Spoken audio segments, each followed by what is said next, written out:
opulent and imperial, gazing proudly from its stoic perch above the moor. I lived all my years in that ancient, rumor-shadowed manor, fattened by decadence and luxury. And yet I began to tire of conventional extravagance. Singular, unsettling tales suggested the mansion itself was a gateway to some fabulous and unnameable power. With relic and ritual, I bent every effort towards the excavation and recovery of those long-buried secrets, exhausting what remained of our family fortune on swarthy workmen and sturdy shovels.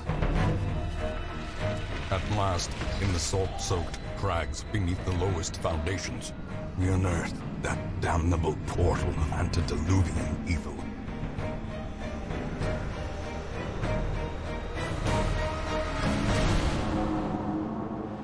Our every step unsettled the ancient earth, but we were in a realm of death and madness. In the end, I alone fled laughing and wailing through those blackened arcades of antiquity, until consciousness failed me.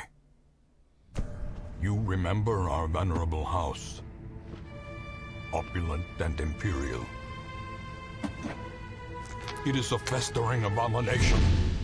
I beg you, return home, claim your birthright, and deliver our family from the ravenous, clutching shadows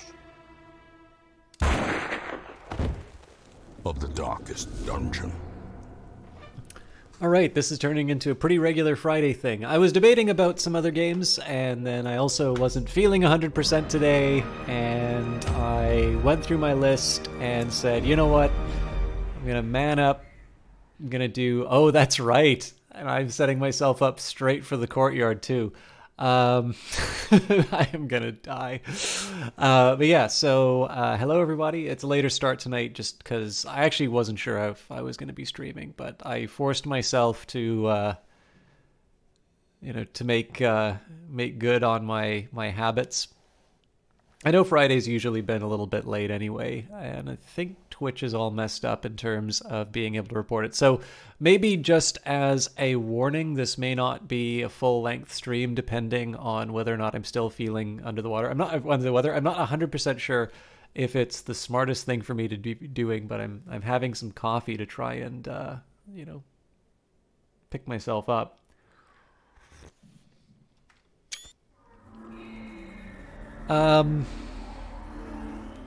For those of you who missed the vodcasts, we did both a... Wait a minute. Yeah, there we go.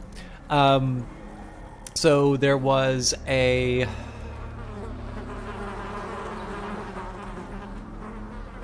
How do I put this? On Tuesday we completed The Elder Scrolls Daggerfall, and then on Thursday we did a special stream, sort of an epilogue, in which Caius was cured of vampirism, and it is set up for the next thing that will be the regular Tuesday cast. So if you didn't get a chance to see that, those VODs are available on YouTube. They're actually originally designed for YouTube, but it happens to have the nice property that, it's a VOD, so it can be vodcast. As for the rest of it, I think we're just going to jump straight into Darkest Dungeon, and with luck, we will not perish. Damned Fountain. A burbling fount spews crimson ichor from some damnable source. The hero scars weep... Okay. So this one, this is really just exploration, but it looks like we don't have the key required, so...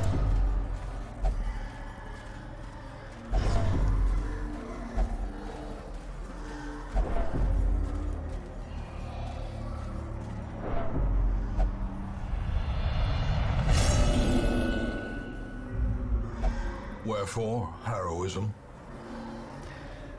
So the catch here, I'm not too worried on its own about this character having high stress, because I'm pretty sure Rapturous is a bit of a bonus. The drawback is that they are. The drawback is that they're susceptible to heart attacks now, so that's going to give me sort of a kind of a default.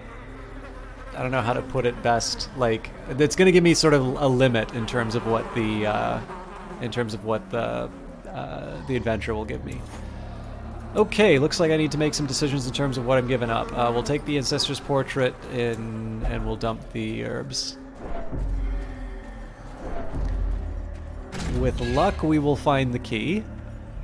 Of course, we may just wind up finding a crocodilian too. Did I really? Oh my god, I brought way too many shovels. But yeah, so I kind of want to try and get my money's worth of the supplies, but we'll see whether or not that turns out.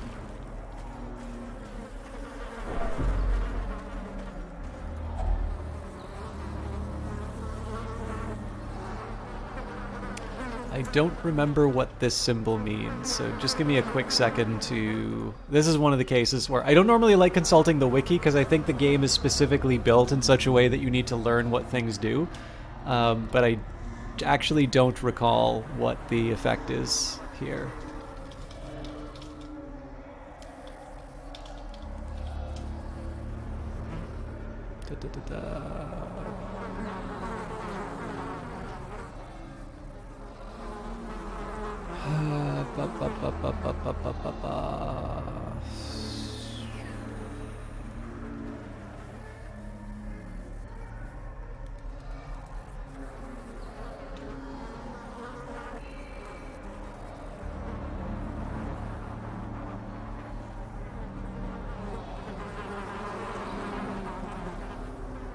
It helps with stress.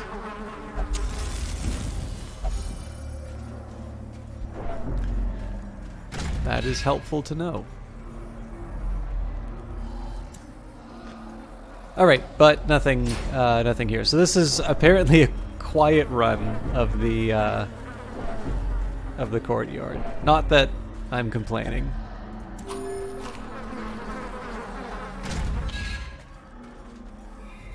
I'm a little curious if there is supposed to be a way that you can. Like, I'm curious if you're supposed to be able to do the courtyard in one big run. Because it definitely feels like the stress you suffer from running away is a pretty hefty penalty for kind of taking an incremental approach. Okay, you're craving, so...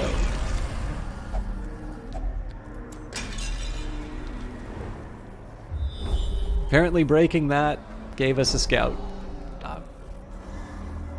I won't complain, I'll just move ahead. So we got a fight coming up. There's not a whole lot that I can do about this. We'll see what we're up against. And then I'll find out whether or not I should panic. What?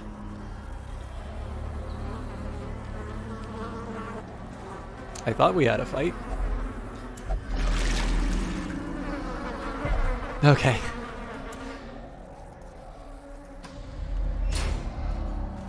I always thought that that meant there was a room fight no matter what. Wow, that's really hidden.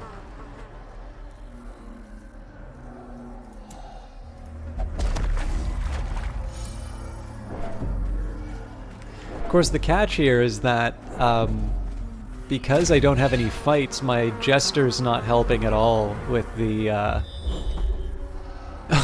Oh, great! My Jester's not helping at all with the stress heal.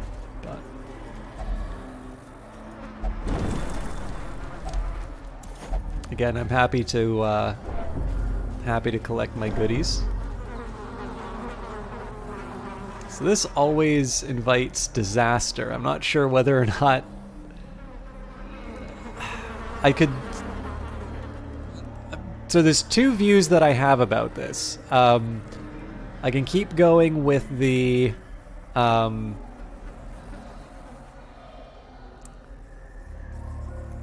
Like, I can keep going with the flagellant here.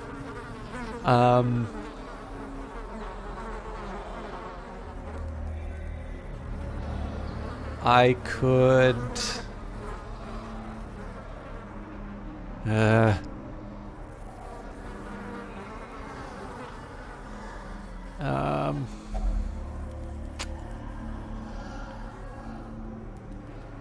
Oh, well. Told me to use the shovel. I just wasn't paying attention. Okay, goodbye bandages, and we're probably not going to go against the Viscount, so goodbye doggy treats, as much as it pains me to do so.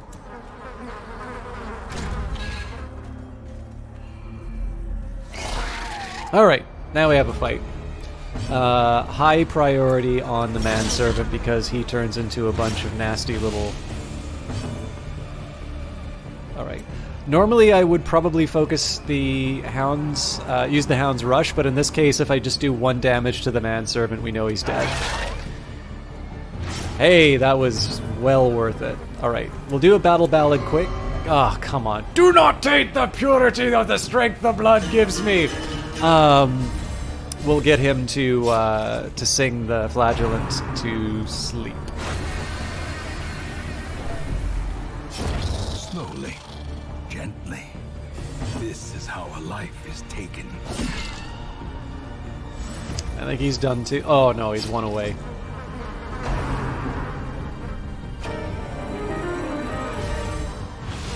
Interesting.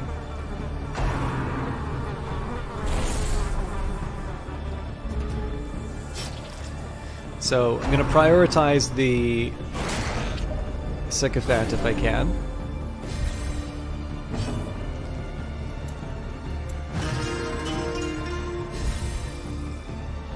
I should probably switch these two around now that I think of it. And Reign of Sorrow. Okay, no, we'll hit him with the... Alright, this guy's done too, which means the Houndmaster can focus on the back row. Unfortunately, it also means that the Leper probably won't have much to do this round. So she's 3 damage around. We'll do Solemnity here just for a quick heal. It's not the most exciting move that I could make, but there wasn't anything that I could do. Mortality clarified in a single strike. Alright.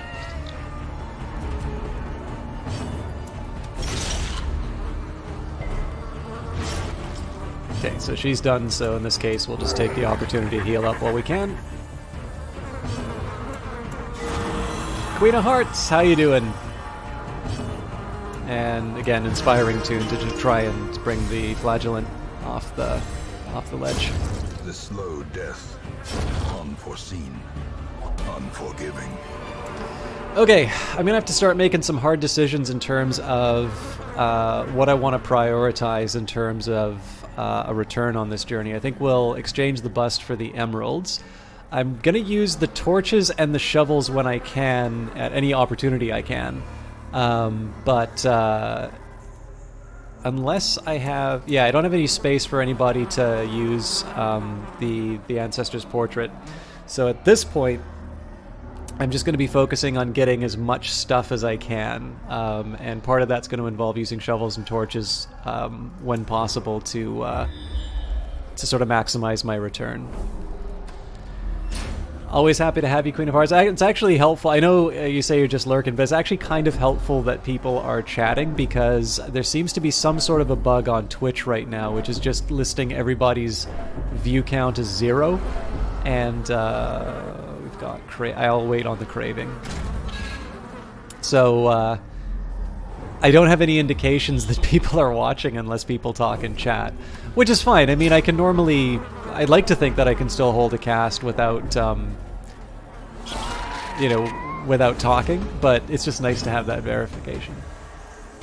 Yeah, no, direct action, it's, I mean, so now that I'm hearing it from you, I do have, I have verification that, that other people are experiencing it as well, but I suspect it's a site-wide thing.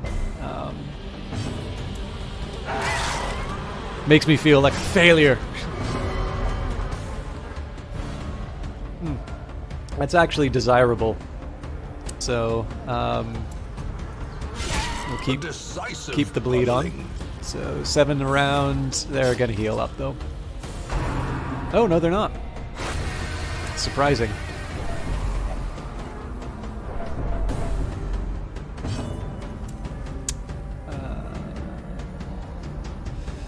So because the manservant's getting 8 damage around and they've got 8 HP, we can focus on the supplicant.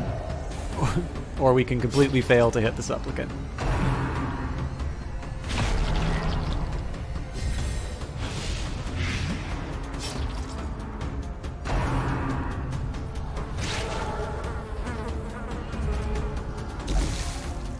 So 7 damage around there, done for. Let's use our Exsanguinate. And then I think I'm going to get my Jester friend to help take out take down the stress. What are you looking at? 11 damage. He's looking at 7, so we will use the Hound's Rush, unless, yeah. Alright, that sucks because he might die. There's not much I can do. I'll do a chop. But, well, actually, no. Solemnity would have reduced some stress, so that wasn't the right call, but too late now.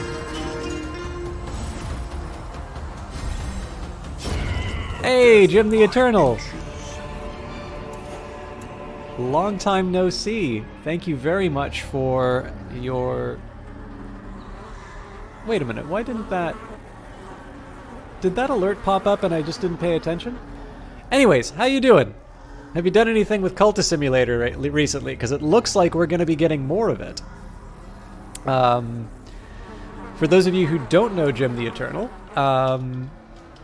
Jim is, so far as I can tell, the only other broadcaster who has done Cultist Simulator on the Steam front page. Or maybe not the front page, but has done the stream on the Weather Factory page. And definitely, you know, I don't want to say just a Cultist Simulator streamer. I don't know if you're still playing it, but that's where I know them from. And definitely somebody who's worth checking out. What were you playing tonight, out of curiosity? And of course, as you can see, gave a very generous host to somebody who's probably going to be sucking at Darkest Dungeon all night tonight. So please do check them out if you are looking for some new things to play around with. I think so. I'm sort of havering a little bit on this. It's tempting to go for to keep the Onyx, just because if I get another one of it, it's equal to what I would get with that gold. On the other hand, I know I can stack up the gold to 1750. So in this case, I think I'm going to switch out the Onyx for the crests. It'd be nice to get the skeleton key too, but I need to manage my inventory. And the thing is that while it may not be the thing I need most directly right now, the crests are going to be how I upgrade sort of the camping skills and whatnot. So Frostpunk, oh. Very nice. Okay, with that in mind, and apologies for those of you who find me a complete sellout. For those of you who are happy enough with even just getting stuff for free from the Epic Store. So first of all, I am an Epic Store affiliate, so you can use the tag SystemChalk to give me a little bit of credit for driving stuff to their store. But if you're looking for city builders, Surviving Mars is wonderful if you haven't played it, and it is going to be free on the Epic Store next week. So if you haven't checked it out yet, I highly recommend that one. Unless, of course, you just absolutely refuse to use the Epic Store, in which case, you know, I suppose you can buy it. But yeah, if you're looking at city builders, that one gets a very, very big recommendation.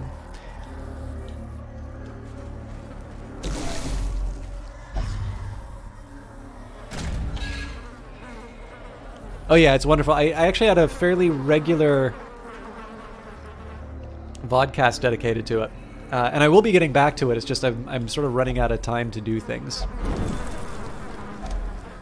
Okay, so there's that Onyx I said that I was willing to give up. Both of these things I've had in my inventory. Oh, I forgot that emeralds are worth more than Onyx. I think I thought this was something different. Okay. Anyways, bad luck for me. Nothing I can do about it. I've committed to carrying the cash. So again, the focus here is to try and get that key if I can. Failing that, to try and get as much loot as possible. Again, all cool stuff. How much money am I willing to go away? Not much, to be honest.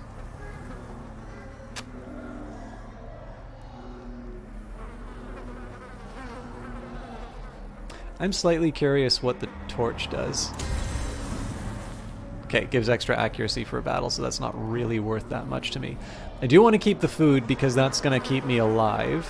Do I want to exchange the... So the trade-off to me right now, I'm going to say 3,500 is an acceptable cash payout. It's not a lot, but it's an acceptable cash payout.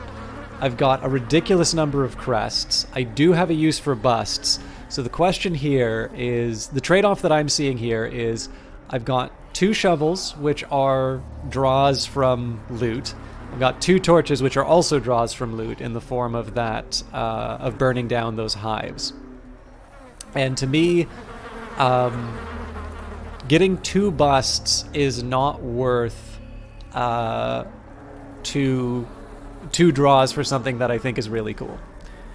So in that case, I'm gonna pass over. Shifting mists, menacing mists rise eerily from the marsh, eager to confuse hapless travelers. All right, well, I'm glad I did not know about that, and I'm glad that I kept my torches.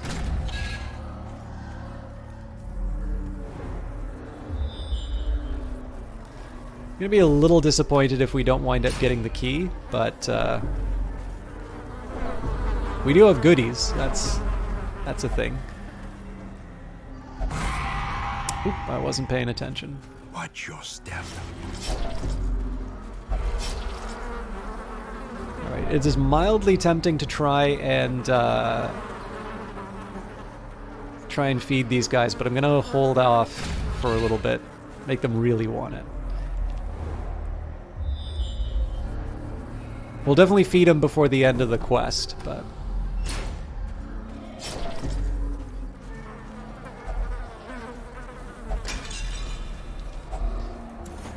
Alright, well, more portraits. 4 busts. Okay, in the case of 4 busts, I'm actually willing to do the trade out. I'm surprised we only get to keep 3 portraits, but so be it. So the next question is, do I... Oh, I also forgot I've got 1250. There's not much else for me to trade out here. I don't want to exchange 1750 gold. I mean, you might... this is for crests. It's not worth 12 crests, and I want to hang on to the torch, so...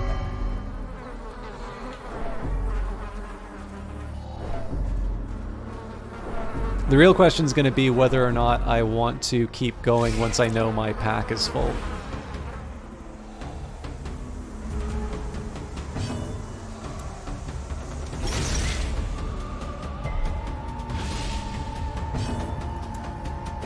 Ooh, alright. Alright, so that just removed an attack for me. In this case, I'm going to spread out the damage. Jesus!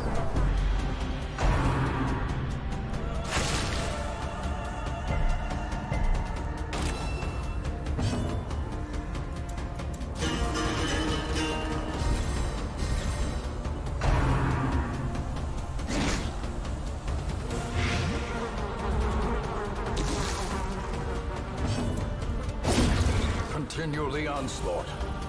Destroy them all. So I'm just gonna get a quick heal in because I've got at least one other character who can... Yeah. As the fiend falls, a faint hope blossoms. Alright, well... Oh, I don't have anybody bleeding, so we'll just take the cash. I mean, all told, this is a fairly gentle courtyard run, but we are running out of space for everything. Even more treasure. Oh, the blood's very welcome. So, in this case, I know I'm inspiring a bunch of bloodlust, but... I think I'm gonna hang on to the torch.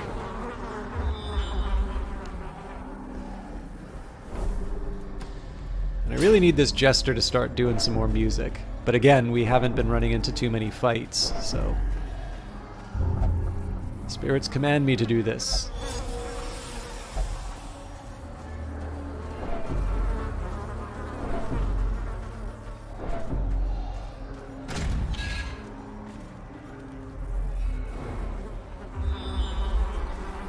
Alright, so we got a fight in the hallway, but not much. Not much else.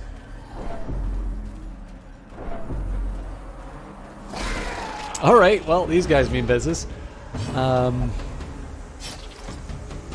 Nice. Alright. Oh, Jesus Christ!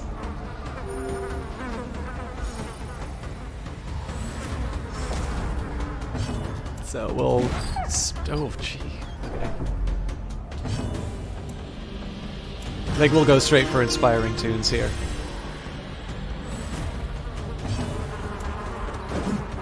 Christ almighty. The good news is both of these guys can heal themselves.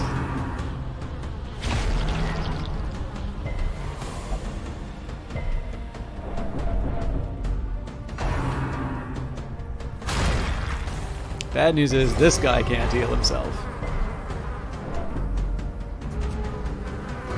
Although I suppose the flagellant can.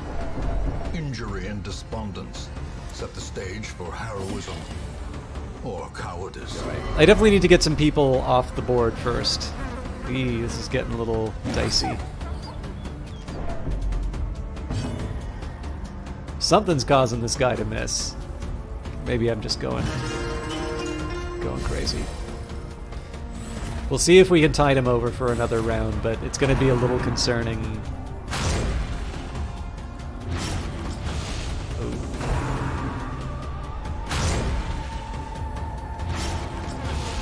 Diminished.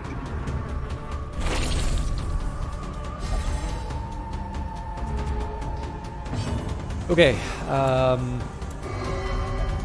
do not taint the purity of the strength the blood gives me! Alright.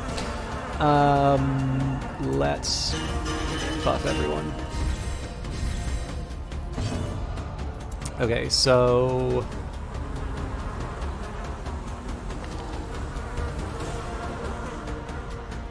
he can still lick wounds, so we're gonna heal the leper. Really wasn't enough.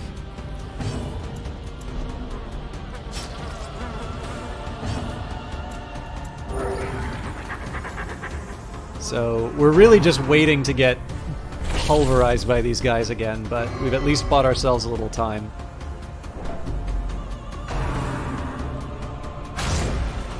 Or not. Perched at the very precipice of oblivion. I think we should try running.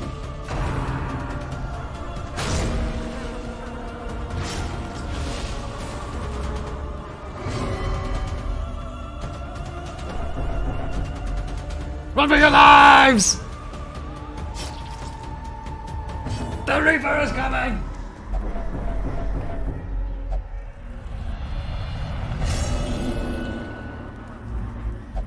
Those who covet injury find it in no short supply. We fall so that we may learn to pick ourselves up once again.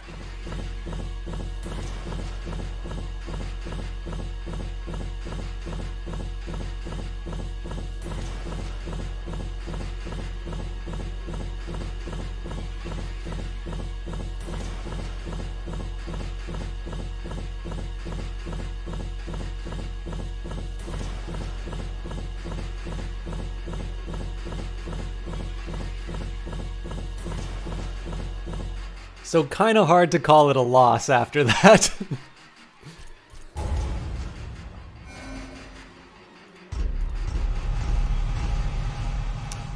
Infirm, Cove Scrounger, Necromania, Scientific, and Curious. It is also worth remembering that my Flagellant was actually underleveled for that. What little there is must suffice for the time being.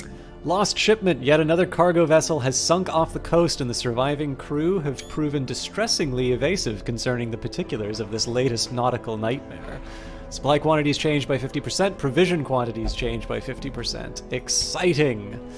Alright, Croc has become a shrewd risk-taker. New quirk skilled gambler. Croc has gambled and recovered 69 stress and is no longer irrational. Tools has had a night on the town and recovered 63 stress. Singur has been tying one on and refuses to leave the bar yet. Has had a night on the town, recovered 70 stress, is no longer masochistic. Lyra Zyder could not achieve a meditative state of mind and has become frustrated. New quirk, Unquiet Mind. Meditated, recovered 70 stress. GNR / meditated, recovered 84 stress. JCF Fuller is thirsting for the blood. Sigur has controlled the urges of the Crimson Curse for now. Croc drank a vial of the blood and their thirst is slaked. So, first things first. We have lost a lot of people over the last 2 casts. So, is there anybody here? This also includes people who previously had heroes and did not, although please specify if you did, because you need to be the descendant of your original hero. But does anybody here want to be a hero? I think we've got a little bit of everything. So we have 1 musketeer for sure, a houndmaster, I feel like Chia was a leper. Apologies if not. We've got a flagellant. We have an arbalist, a hellion, a crusader, another flagellant. I probably should have actually here. Let me sort this by class. Let me try that again. If you would like to have a character named after you, we've got a leper, we've got a shield breaker, we've got a hellion, we've got a crusader. We have 2 flagellants. We have 1 man-at-arms, though we may replace the man-at-arms at some point. We've got a highwayman.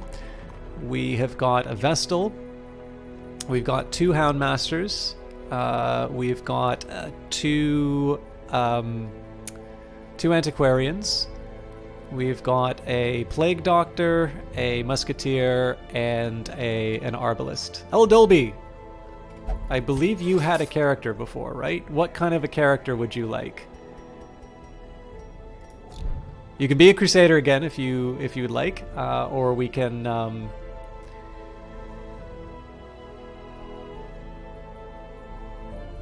we can change it up. Tell me what class you would like to be, and I will happily rechristen you. I will also take a minute at the stagecoach. So let's just. I'm gonna take it. Oh, we've already got level 3, so we're okay there. What about my highwaymen? Do we have level?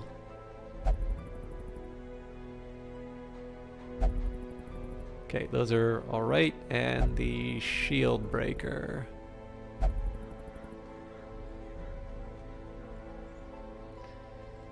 Shield breakers higher level. Oh, what about grave robbers? Wait, I don't think I have any grave. I have 1 grave robber. Okay. Houndmaster? Sure thing. Yes, although the original Red Dead Redemption is something I haven't played, so that I'm okay with. And then NHL is one of the main reasons why I wanted to.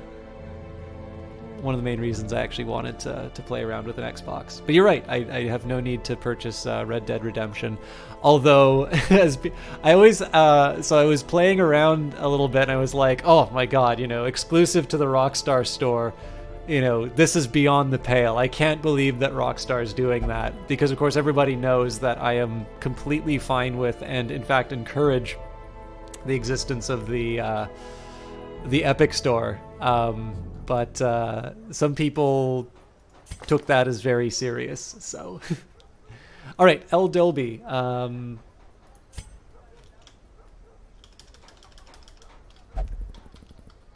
you technically weren't called L. Dolby 10 at the start, but we are going to call you L. Dolby 11th of your name. And you've got the following outfit options. So you've got number 4 here, which is kind of reddish. You've got 1, which is green, 2, which is tan, 3, which is black, and then back to 4. So just once again, you've got red, green, tannish, black. What else do we say?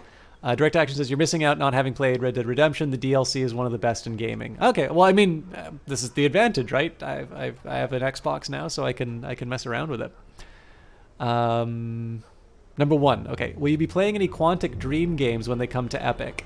Depends. I was debating on kind of pre-ordering one when they had their really good sale on.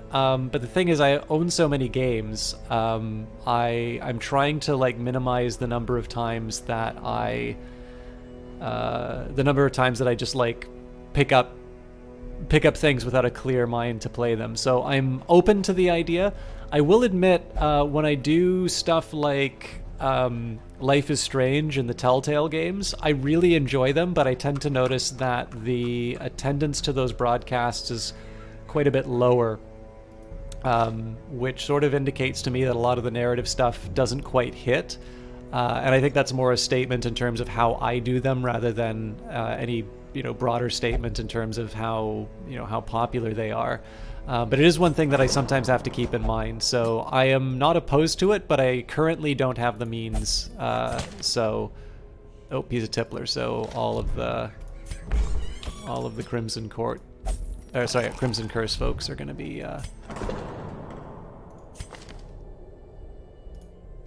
running with this. Cool Eagle.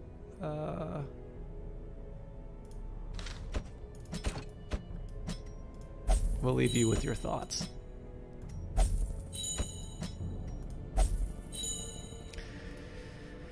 All right, what else do we have here?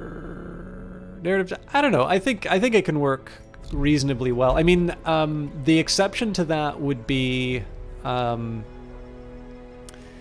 the Red Strings Club and Gods Will Be Watching, I feel, have a very heavy narrative element, and those seem to be received very well. You know what? I probably should have upgraded the Abbey before I messed around with this. A little hope, however desperate, is never without worth. With enough ale, maybe they can be inured against the horrors below. Making progress.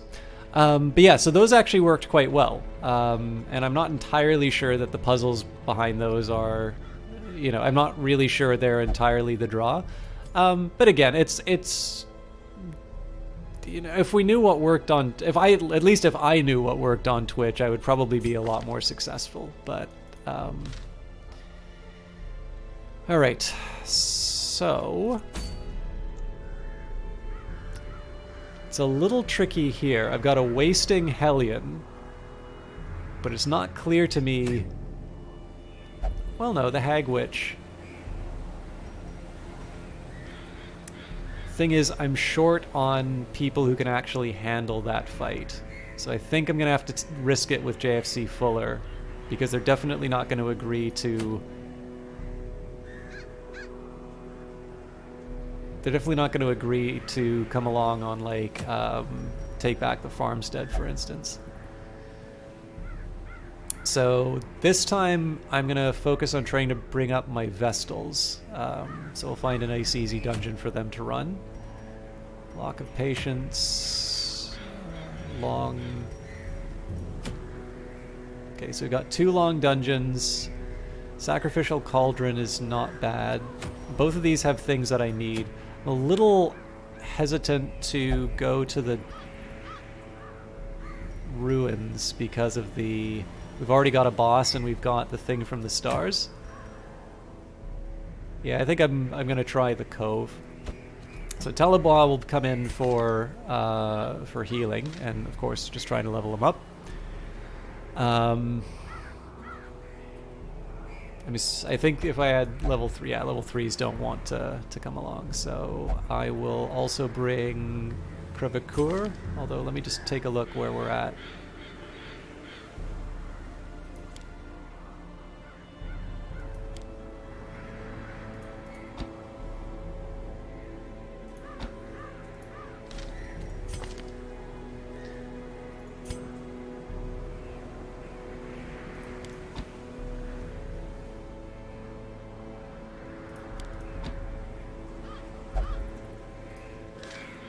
So that'll be good for getting cash. Okay, position 3 works here, although I'd like to slightly change the order. So because I'll be in position 2, I will bring the Blackjack, although I have no intentions of using it. And I guess that leaves me with Chatwood in the front. So this is a weird setup, but I think I can make this work.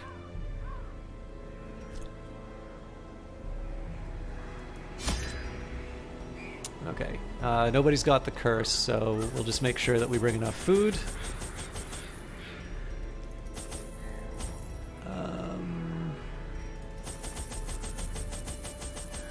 We'll probably wind up ditching some of the firewood as usual, but we'll see how it goes.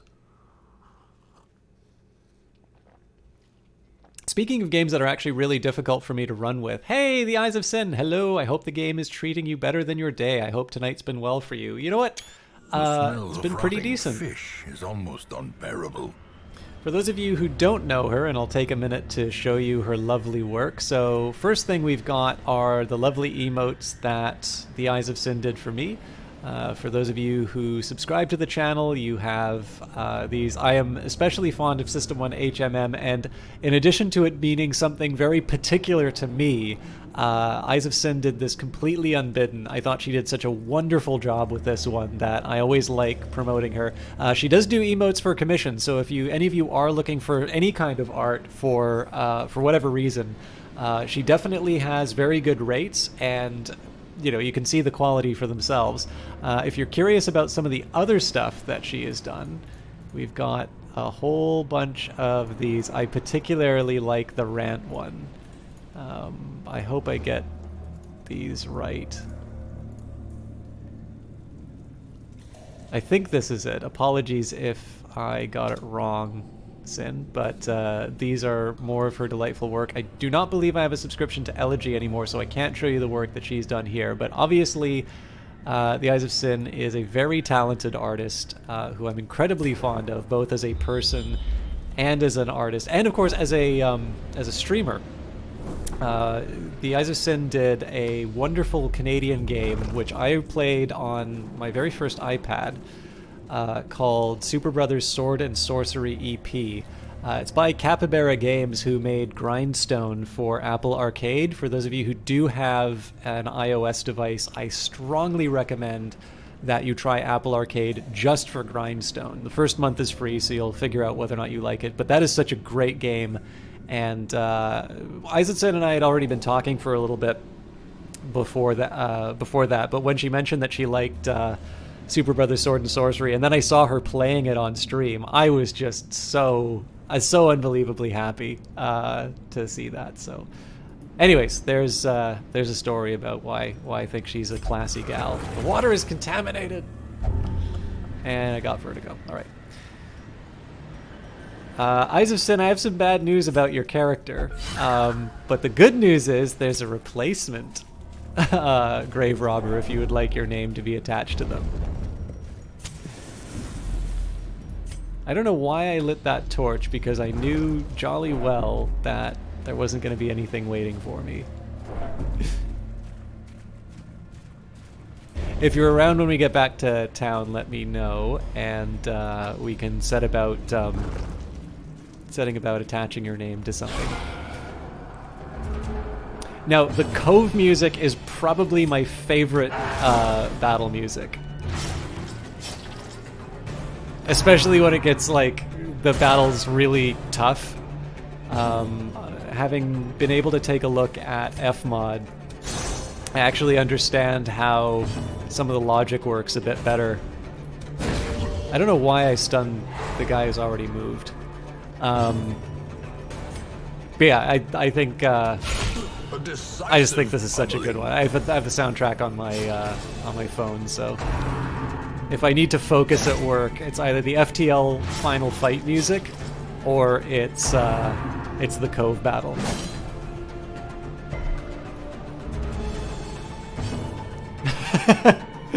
Okay, so Eyes of Sin, do you know what caused me to play this game in the first place? Because if not, first of all, I want to hear your Wayne June story, and then I can tell you mine, because it is in fact an interaction with him, which is exactly why I wound up playing this. How you doing, Ed Baver? Alright, let's just... I'm gonna try and get as much healing down as I can. Slowly, gently. Nice. This is how we can life cure is our... taken. Okay, so tell me yours, I'll tell you mine. Horrors brought brought low and driven into the mud. I was feeling a bit under the weather when I started this, but it's going all right. I'm Finding feeling. the stuff is only the first test. Man is like Now a it must be cryptid. carried home. I think I'm gonna skip the cocoon. I don't really see any reason why it would be advantageous to me to open that thing.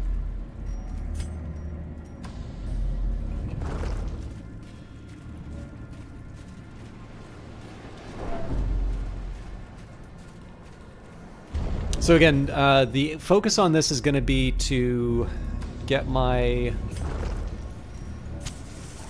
Vestals up to a level where they can take on crap. Faces of the damned, This is going to be piled tough. high and cloaked in malice.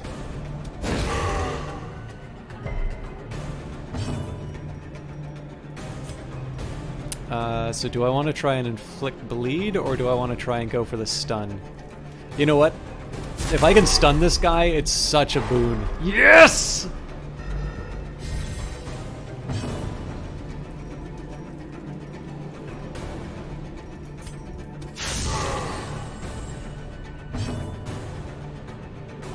Someone posted a picture of a gator outside of his window, and he mentioned the making of belts and bags and how they are big, terrifying monsters. And you mentioned how good they tasted, and he seemed keen on that idea. Alright, how is his blight? 20%. Okay, so it seems to me like Festering Vapors is going to be one of the ways we can make some progress on this guy. So, let's go for the bleed. His stun resist is going to be pretty good right now, so let's try and stack up as much damage as we can. Again, just keep the plague. I mean, we've got this guy down to practically half health. You know, just by virtue of an extra turn. So I'm not going to complain too much when he finally brings people in. Although, to me, you know, Judgment will do a little bit of extra damage, but if I get a really lucky roll on this to be able to get another stun on him, that's just... Wow. Hey, Mark Fork, how you doing? And... minus 10... Breaks guard. Guard is not protection, though, so... yeah, we'll pierce.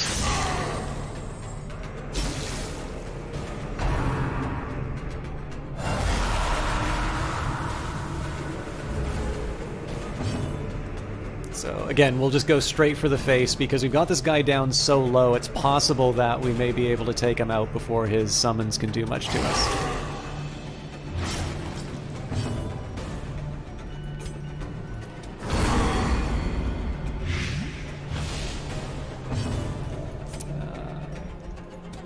Get wrecked! The ghoulish collection scatters. The rats prepare to feast. Didn't even touch me. This expedition at least promises success.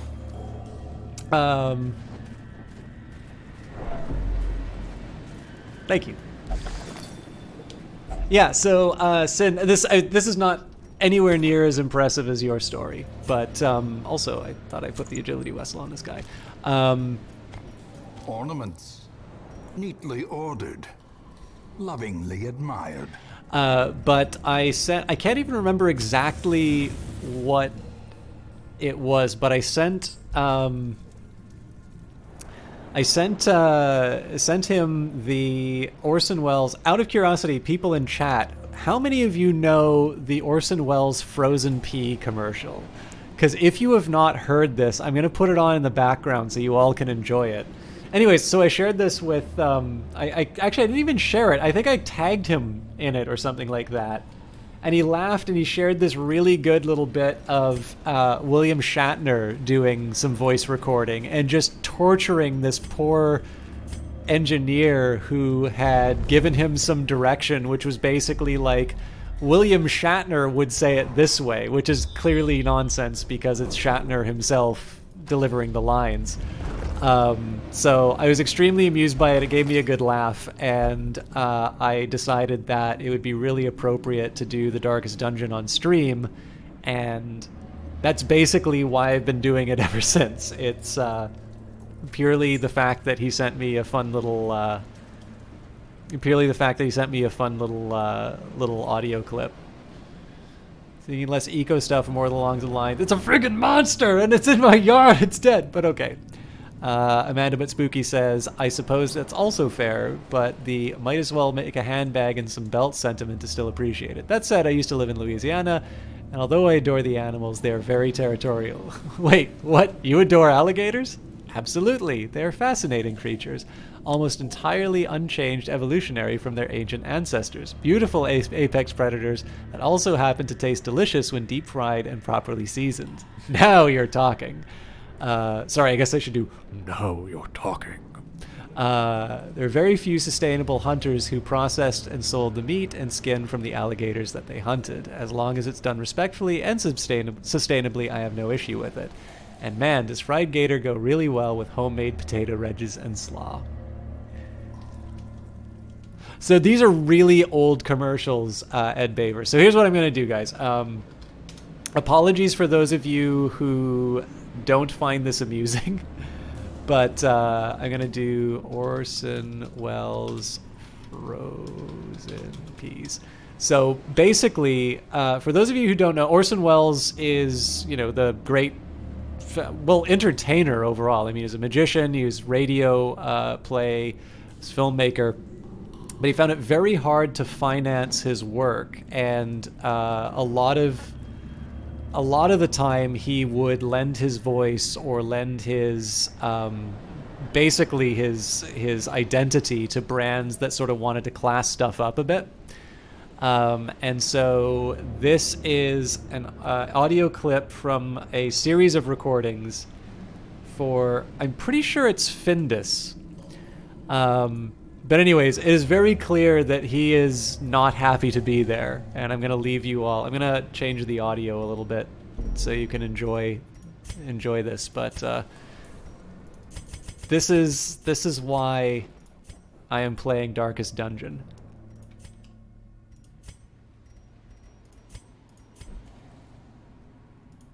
Let me know if you guys can hear it.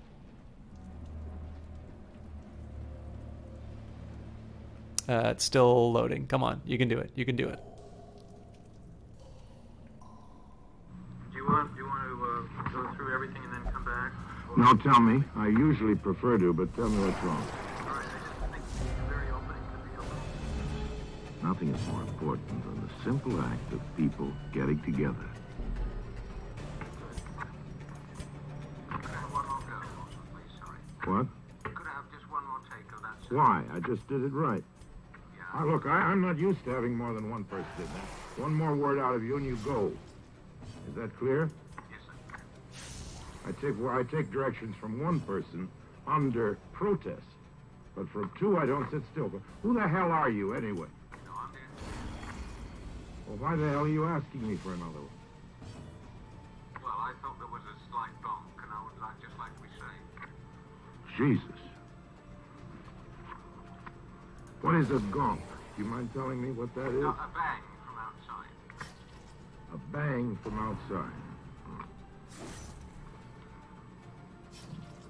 outside. Sorry, so this is not coming through? All right, yeah, I can't raise the volume any higher without messing with the game. All right, I'll put the link inside of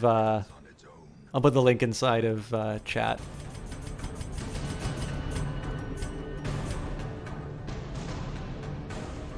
It's actually, that seems to come a lot in. It seems to come in a lot earlier in the audio than I thought it was. But if you guys want to hear it, that's. I think it's a pretty funny little bit of Orson Welles being cranky. All right.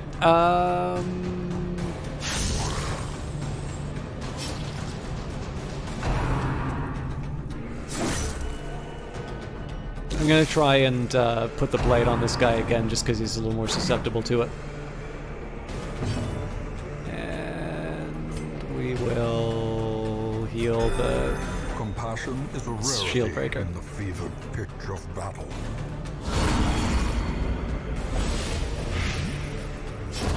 The slow death, unforeseen, unforgiving. Let's do gun. to... we'll go for the heal.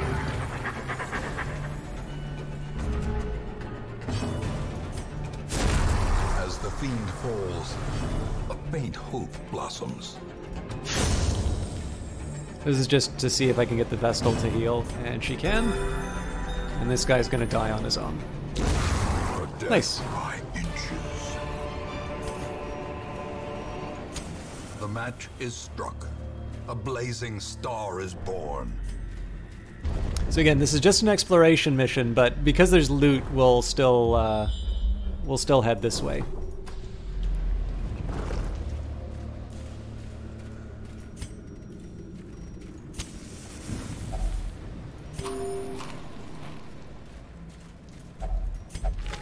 Message has a lasting impact on the hero. Second wind.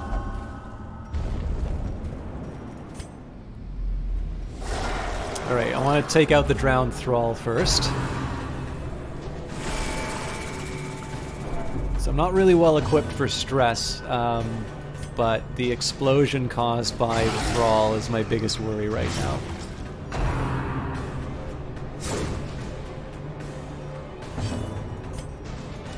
Nice. Obliterated. So now we can focus on the Pelagic Shaman. The blood quickens. He's got 12 health, so let's focus on the Vapors. And we'll see if I can get a quick stun on this guy. Nice. Just buys me a little time. So the Shield Breaker would be great to use on the Pelagic Guardian, but in this particular case, I'm going to be focusing on the Pelagic Shaman. Oh, maybe I won't be. Yes, I will be. Annihilated. Reason why I would want to use them on the Pelagic Guardian is because of their ability to go through protection. But again, somebody who deals stress damage is the higher priority for me right now. I'll do a Judgment here just to bring my Vestal up. Festering Vapors on the... So the upfront damage isn't a high priority, but the fact that the Blight does the damage is the priority. I'm tempted to Blackjack him. We'll see if it works. Okay, good. Breaks guard can't be guarded. Ah, guard's still not active. Again, still pile on the Blight until he's down. I mean, unlucky, but the Vestal's there to heal for that very reason. And of course, this guy's not able to do anything about the situation he finds himself in, so I'm gonna... Oh, nice. I just wanted to make sure that we took him out first. Now we can focus on the Hound. He's got 14 health, so there's an outside chance we're able to take him out. Maybe the Blackjack would make... Well, you know what? It's pretty easy to stun, so... Nice. So now we're guaranteed not to take damage.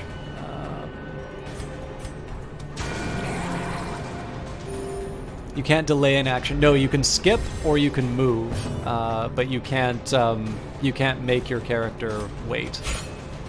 That's unfortunate. But we should move before this guy. Their formation is broken. Maintain the offensive. Okay, so now we need to make some decisions in terms of what we're getting rid of. Let's say Bust for Key, and Jade for herbs. Nope. This is unlocked, I think. Better be.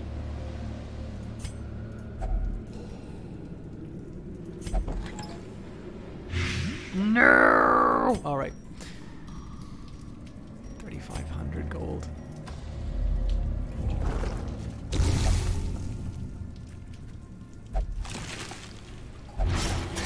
What kind of trap is... I'm not even gonna ask. Another mariner, another misfortune.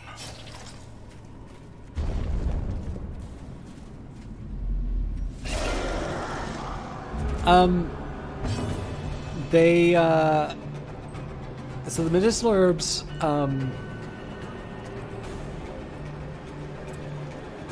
they remove sort of like debuffs that you get. They're also very helpful with certain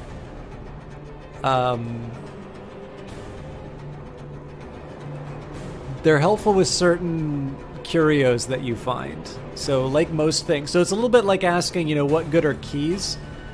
Keys won't do anything to your characters per se, but they will allow you to do certain things with a higher probability.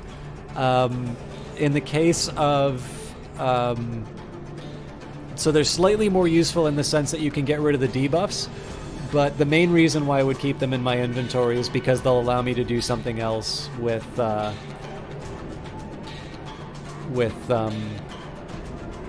like objects that I find. Okay, let's do a judgment.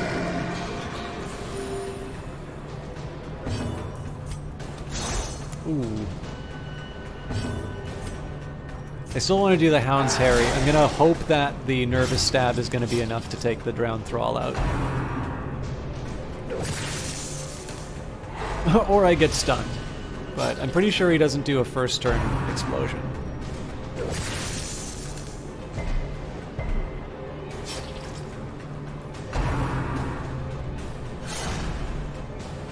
Getting pretty lucky in terms of not getting hit by this stuff.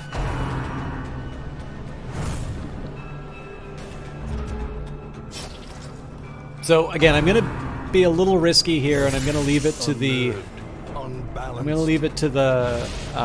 Antiquarian to hit the.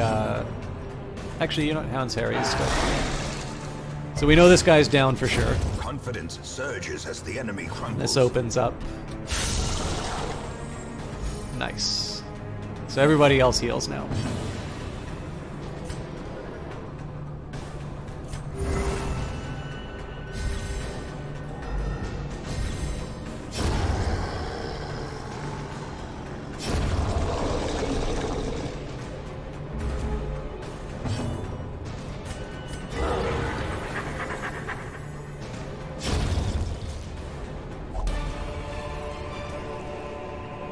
Victories mount. I don't know, it's, I mean, so too will resistance. My experience at Baver is that, in general, just because you've run into something in this game before doesn't mean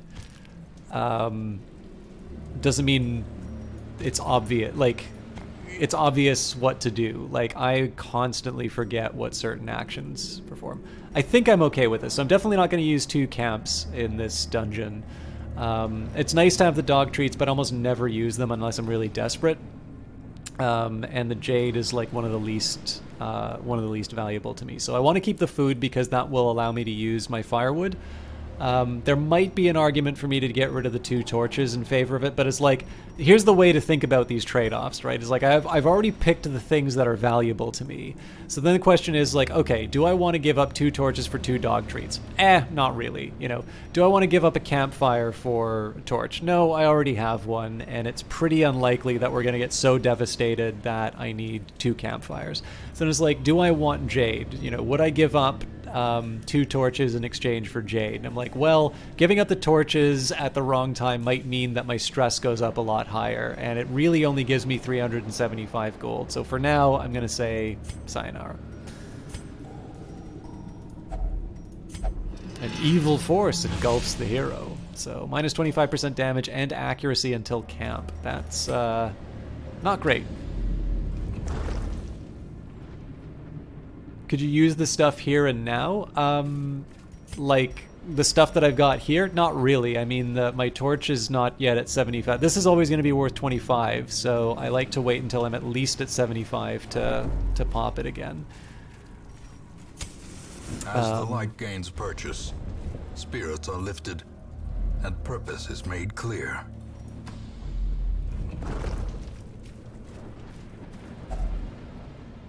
Oh, the stuff I left behind? Not really. You can only use the dog treats during a fight. So now we just kind of got the extra inventory space through attrition. Also means, of course, I'm less likely to camp now, but we'll see how that goes. Nope.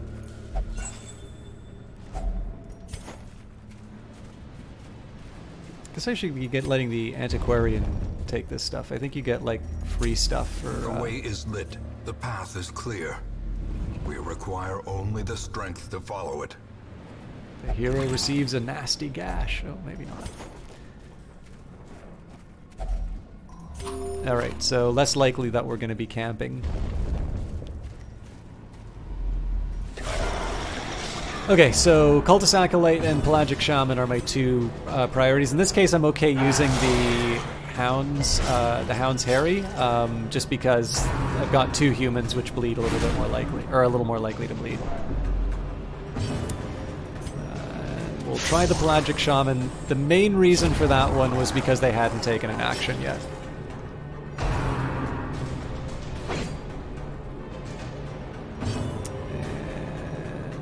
We will Nervous Stab. Never mind.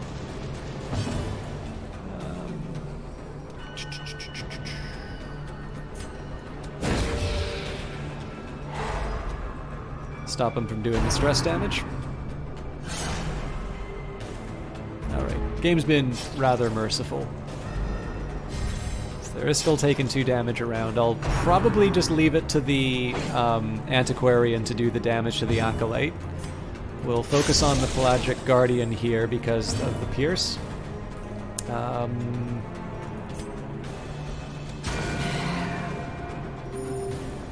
damage. There's still 1 down. Nice.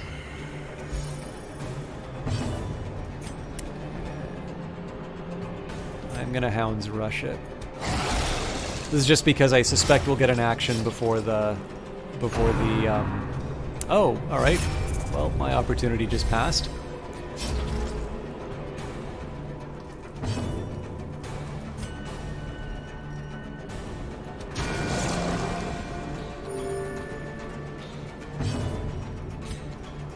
So we'll do Puncture in this case. There we go. This guy should... Oh, we won't bleed out, but maybe we'll get lucky with it. Oh! The Antiquarian's punching above their weight. Okay, I'm okay leaving the Citrines behind. Triumphant pride precipitates a dizzying fall. More evil forces! I might camp just to get rid of that, but... You're gonna ask if what was the logic behind not letting my Antiquarian... Just purely my laziness.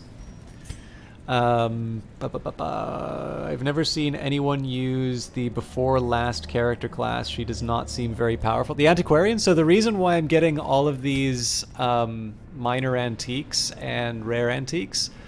So this is the big thing about Darkest Dungeon, Ed Baver. A lot of games, at least when you hear... Well, okay, so you don't actually get to hear a lot of designers talk about this stuff, but when you do, there seems to be a very large obsession with balance. And it makes sense if you're designing something like StarCraft, because obviously StarCraft, you want to have... There might be sort of an asymmetry in terms of how the different races play, but you want to make sure that basically when you start the game, you can't make a prediction in terms of what side is going to win purely based on, you know, like their starting location or the fact that you're playing, you know, Protoss instead of Terran or something like that. Or, you know, something like PlayerUnknown's Battlegrounds, right? Everybody, you know, picks a starting spot, the gear is randomly distributed, everybody has sort of the same chance to get something in that game. Or, you know, like, take your pick of a multiplayer game, and you have a very understandable and very useful guiding principle of saying that because you play X thing, you should not be at an advantage over your opponent. Now, the thing about Darkest Dungeon is that you're only ever playing against the computer.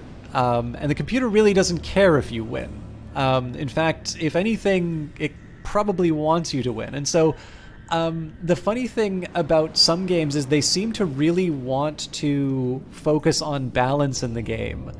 And Tyler Sigmund's actually talked about this. I'm pretty sure, I can't remember if it was GDC Talk or maybe it was Soren Johnson's podcast. Anyways, he specifically says that, you know, there really isn't a lot of balance in these classes, specifically because it's the player that's going to be going for it, and they'll decide whatever, you know, they find interesting.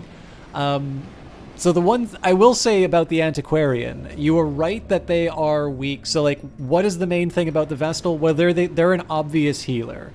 You know, what is the Shield Breaker good for? Well, basically exactly what the title says. They're really good at taking out protection. Also, they're a super fun class to play because they like jump back and forth between all of the positions, which is kind of fun. You know, I use the Houndmaster for inflicting a lot of bleed over a lot of enemies. Sort of, they're almost like my shotgun. The Antiquarian takes a bit of a strange role, which is their actions aren't necessarily all that powerful on their own. They do, you know, I can inflict a little blight. I specifically chose this one because I was going to the Cove. They've got some things which are oriented towards their protection, but the biggest thing is you'll notice that my gold is higher than it normally is. Normally it caps out at 1750. And so whenever I feel that I'm getting a little short on money, I bring along an Antiquarian because I keep finding like these minor antiques and rare antiques, in addition to the fact that my carrying capacity goes up by quite a bit. I don't know if it ever actually says it in terms of the class, but that's basically what their big benefit is. You get you just get so much more stuff, and they're a fantastic way to sort of help out your bank. Again, I'm prioritizing the Thrall. I feel bad doing it because I got a Pelagic Shaman to worry about, but maybe we'll try stunning them. Well, too late now.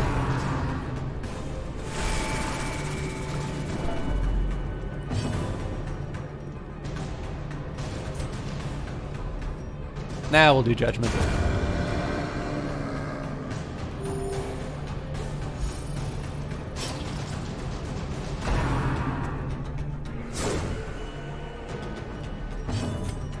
This time I'm going to do Festering Vapors on the front guy, and this is just because I'm going to have a bunch of people focusing on the Shaman in the back.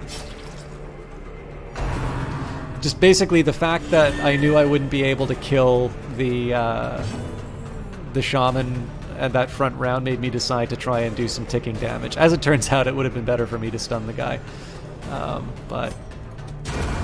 Okay, nice. That frees up my Shield Breaker and all my other heavy hitters.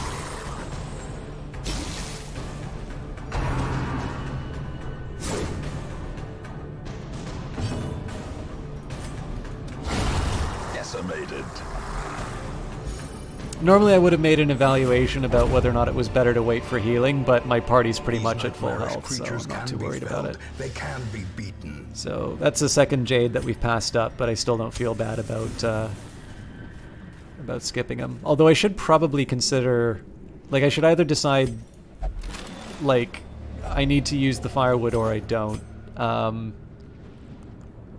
Because I have 8 food, I'm gonna skip the fire. It does mean that I've got this curse for the rest of the dungeon, though.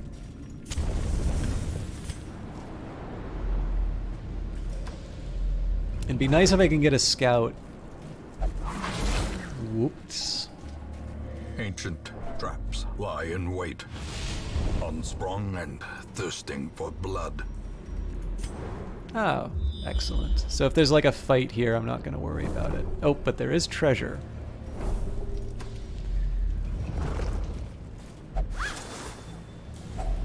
Glittering gold, trinkets and baubles, paid for in blood. This is like one of the favorite lines.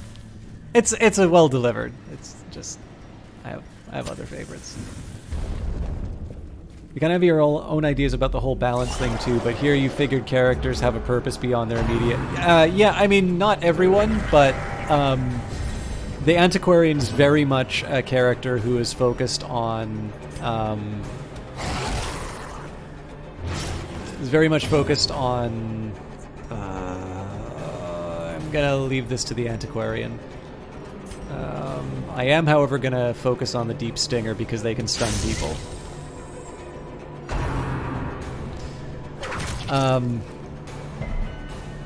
What was I gonna say? I don't remember, sorry. Something about balance, but... I don't know. There's a lot of things to love about Darkest Dungeon. Just trying to make sure that he doesn't guard anyone inconvenient. I completely forgot I can't hit the back row with that. Masterfully executed. If he heals himself, I am going to be very upset.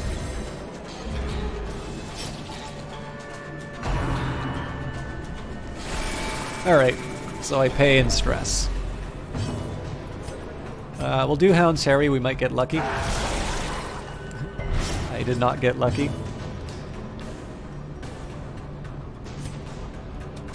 Destroyed.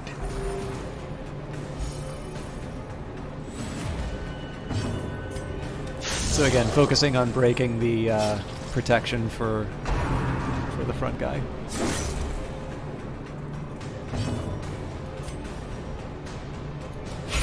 The one thing I will also say for the Antiquarian too, like,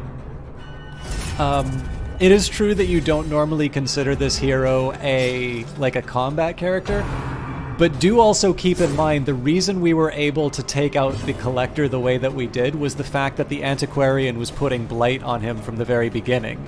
So the thing about the Antiquarian can actually help you in cases where... I mean, the same could be said for the Plague Doctor, right? I don't mean to oversell this character. The really important thing to remember about the Antiquarian is because they not only give you the Blight, but they also give you the... they give the target character sort of a debuff that makes them more susceptible to Blight. Radiance, may we find victory. You're actually in a situation where...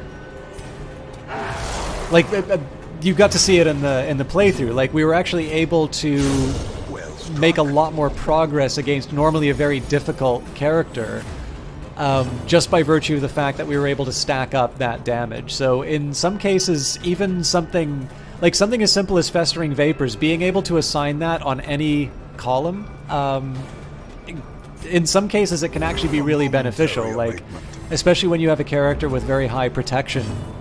The fact that you're able to do that can mean the difference between whether or not you end a combat 1 or 2 rounds early and prevent yourself from taking that damage. So, again, like, nobody says, well, thank God, the Antiquarian was there. I don't know what we would have done without them. But it's not that they are irrelevant in terms of combat. There's definitely some stuff that seize this momentum that you can pull off with them. To the task's end. For instance, in this case, I'm going to put the blade... oh, not on the Vestal. Please, not on the Vestal. Oh, this is going to be really inconvenient, actually.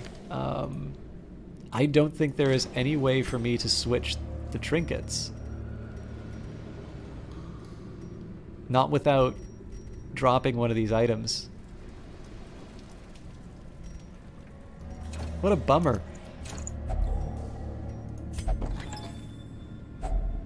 If only treasure could staunch the flow of otherworldly corruption. That's all good. Well, once we... So we're going to have to go through... Nope, no we're not. Either I'll get rid of the shovel, or I will... what else? I might be sticking with this for the Vestal, actually. So this is why we didn't camp. A percent-based damage debuff to one of my main, to my main damage dealer sucks, but it does not suck as much as the stress and damage I'll take from starving. I think the Houndmaster's my best trap.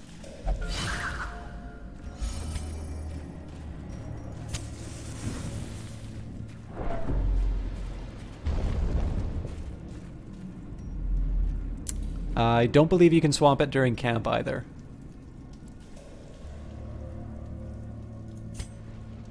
That, or I just don't know how the UI works for that. But like, it's not the end of the world. It just means, so it means that basically I've given my Vestals from some debuffs. So in this case, they are slightly more susceptible to bleed, but they're also very unlikely to be attacked by bleed effects on the back row.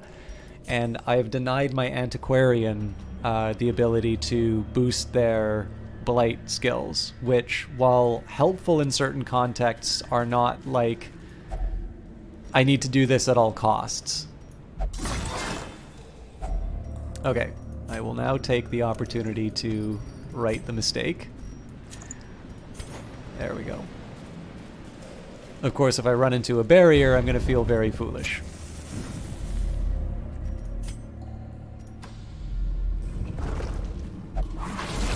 Sacre bleu! Mind that such missteps are the exception, and not the rule.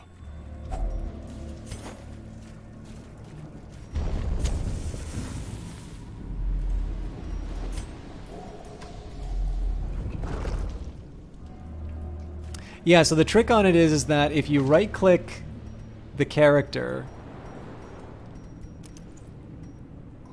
like you can do a within-character sort of transition, but it doesn't seem like you can actually bring up a second character sheet. So it seems like you can't actually move items between party members, despite the fact that it really doesn't make a lot of sense that you can't do that.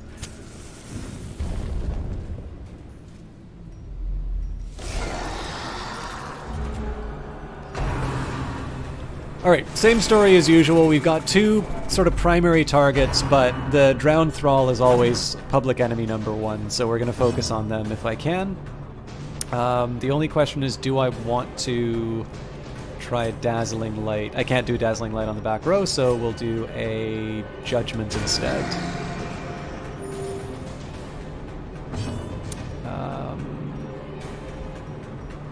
5 damage. In this case, I'm actually going to focus on the Pelagic Shaman, and this is because I'm going to have the Houndmaster and the Antiquarian up to...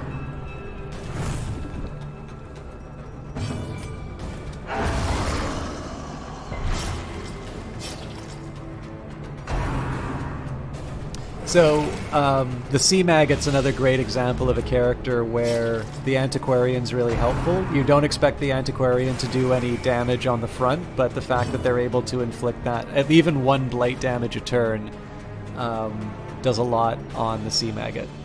So, 2 damage around, so we know the Pelagic Shaman's done for, let's say, a stun on their damage dealer. Of course we have the Shield Breaker, which should be able to rip through the protection. So see, if I'd gone for Blight here, I would have potentially done the 1 damage and then also inflicted the Blight, but we only needed the 1 damage in that case, so I wasn't gonna cry too much. Now, if this guy... Actually, you know, I can afford the heal.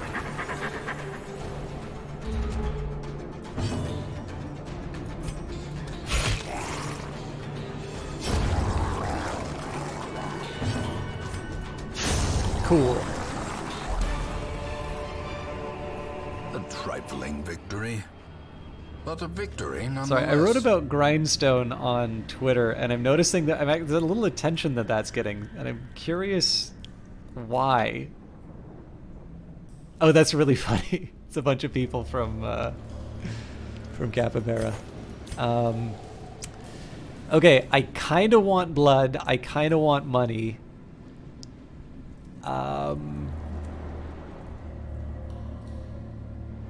I am willing to sacrifice the torches in this case for some blood. The light, the promise of safety. I don't think I'm so brazen that I'm gonna ditch the food, though. Ooh, this is gonna be a little savory at the end.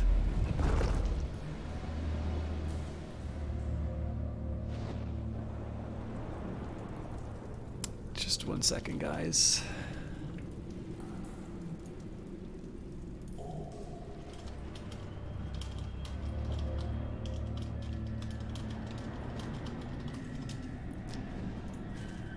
Yeah, the thing is, Bormoth, I don't have those characters in the party, though. There's a lot of reasons why you may not have those particular characters. Not least of which is because the levels are different, right? So, all right. I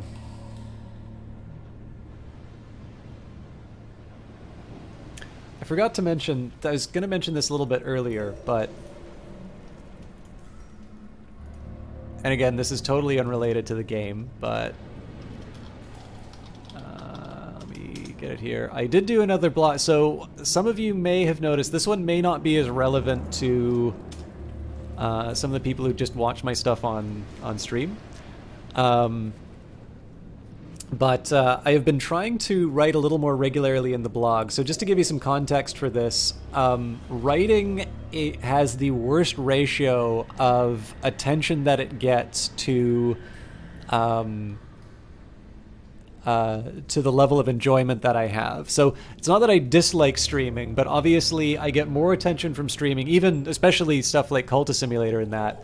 But like overall, it's one of these ones where I enjoy it, but it's one of these ones where I sometimes have, like, on a given day, I need to make sure that it's like, okay, you know what, you got to do it. I know you don't want to do it, but you're going to hit that start streaming button and you'll like it, damn it.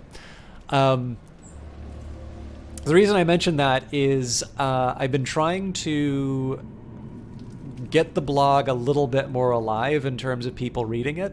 I tend to notice that it really only gets read when famous people retweet it. So with that in mind, I'm going to be a little more regular in terms of when I post a new one, I will bring it up inside of the chat. I meant to bring that up a little bit earlier, but this one is actually specifically in response to something I read on Gamasutra that really annoyed me.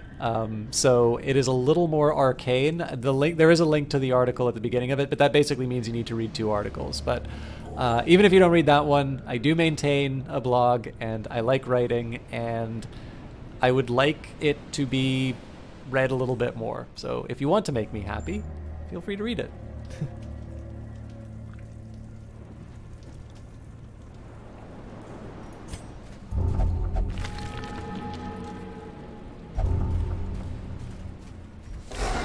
Oh, Jesus Christ. Okay. Let's maybe try for a stun.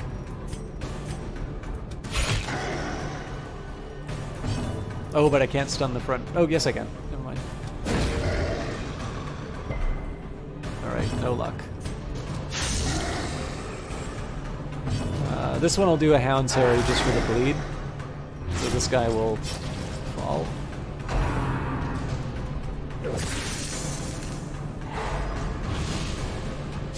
Alright, not too worried about the Antiquarian being stunned.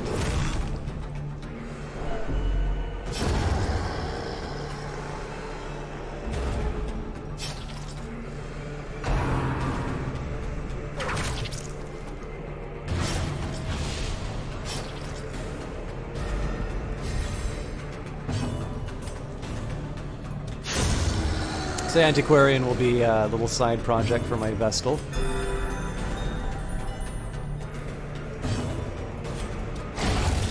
I'm glad the title works for you, Ed Baver. Remind yourself that overconfidence is a slow and insidious You should killer. note, though, it's not just science, it's data science won't save you. Alright, so I do kind of want crests. I think I can live without the Blighting Satchel. So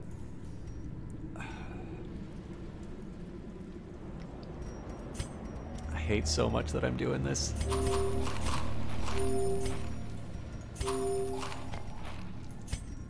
And now we pray.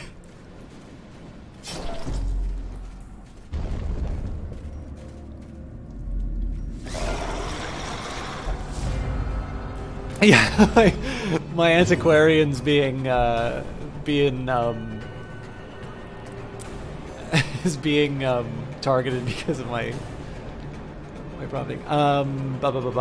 Can you give me a short rundown about what I write about? I know you're into economics, but that's not of a huge interest to you. So, I mean, each article is different on its own, but basically that one is a response to a Gamasutra article which made what I thought was a very unjustified claim. And so the title of the article is Valve Needs More Data Scientists. and I thought it was uncharitable to the data scientists that actually work at Valve. They don't seem to be aware that this is actually something that Valve has been pretty open in terms of their desire to bring more people into it for at least a decade. It deals a bit with what I think are some misconceptions in terms of what data science is good at doing and what it isn't, and specifically to talk a bit about the indie landscape and why I think some of the proposals that people... So the thing is that there have been some changes to the Steam algorithm which absolutely have affected developers, but why I think some of the remedies that they're proposing are not really appropriate ones, and I think they're sort of based on these ideals of what... It's sort of like, you know, if you turn around and say, okay, data science is the magic thing that will fix all of this, or, you know, oh, they just need to get rid of Steam Direct and that will fix it all. Like, I don't really think these are realistic or credible goals, and it basically deals a little bit with why. So it's very much a like game industry sort of thing, which I always feel a little uncomfortable doing because I'm obviously just a player of games who, you know, has an opinion, as does everyone else. But it was one of these things where I thought there were enough misconceptions that were creeping through on it that I decided to write about it. But again, if that doesn't sound like your sort of thing, I mean, it is admittedly a lot of gaming and more sort of business oriented stuff. But it can range from, you know, why... I mean, I keep giving the economic examples because they're the most ready ones for me. I know I did one article on why the YouTube videos that show, like, a stock chart going down and it's like, X company is awesome or not based on share performance, why that's an infuriating genre of video, and why... I mean, everybody knows that the people who are doing these videos are idiots, but basically tried to explain a little bit about why some financial measures are informative and other ones aren't. But again, I'm trying to think of the non-economics examples. I have an article I'm really proud of about EA, but everybody else hated it, and I have dealt so many times. I've heard from so many people, it's like, well, basically you just say that EA is good because they make money. That's not really the reason people are complaining about them. And I'm like, I don't really think that's a fair assessment of what that article was about, but I hear it a lot. So apparently I've still not come across properly on that one, but...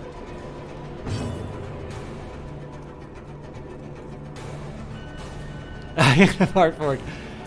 Yeah, so I took a look.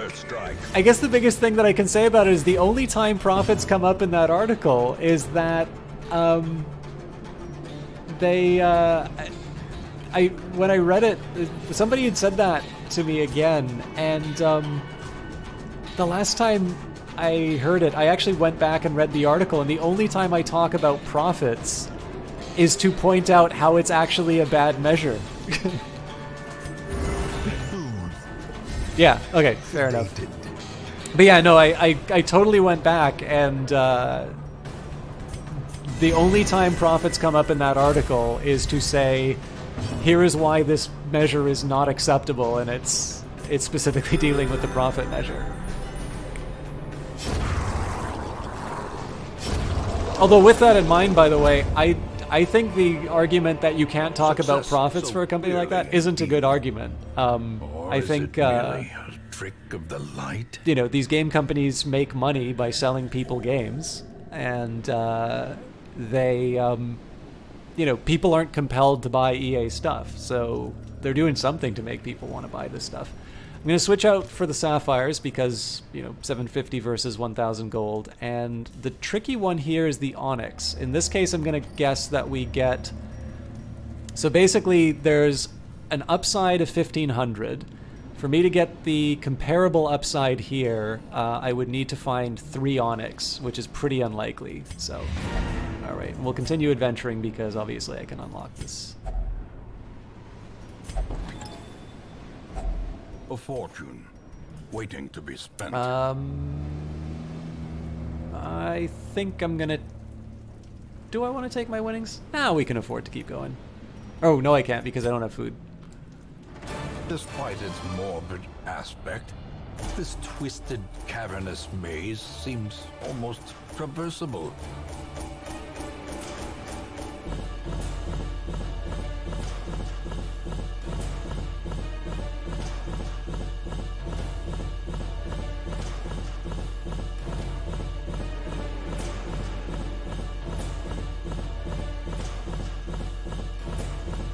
It's because people like FIFA Direct Action. Yeah, so as you can see, this is why people bring the antiquarian. Plus the 7,500 and the portraits, and we did pretty well for ourselves across all the other dimensions, so that was a good run. Torn Rotator, minus 5% on melee skills, I don't care at all, and Hard Noggin, plus 15% stun resist. I wonder if there's a way for me to like lock in Torn Rotator so I don't need to worry about any more damage. You answered the letter. Now, like me, you are a part of this place. Okay, Siggeir had a night on the town and recovered 70 stress. Bourchier had a night on the town, recovered 70 stress and is no longer masochistic. Pistris is feeling strong and powerful after challenging the flesh. Pistris is engaged in flagelation and recovered 100 stress. Chia meditated, recovered 70 stress. Maudit meditated and recovered 70 stress and is no longer abusive. Cool Eagle meditated, recovered 84 stress. The Abbey is a place for reflection, introspection, and now even infection. Maudit now has the Crimson Curse.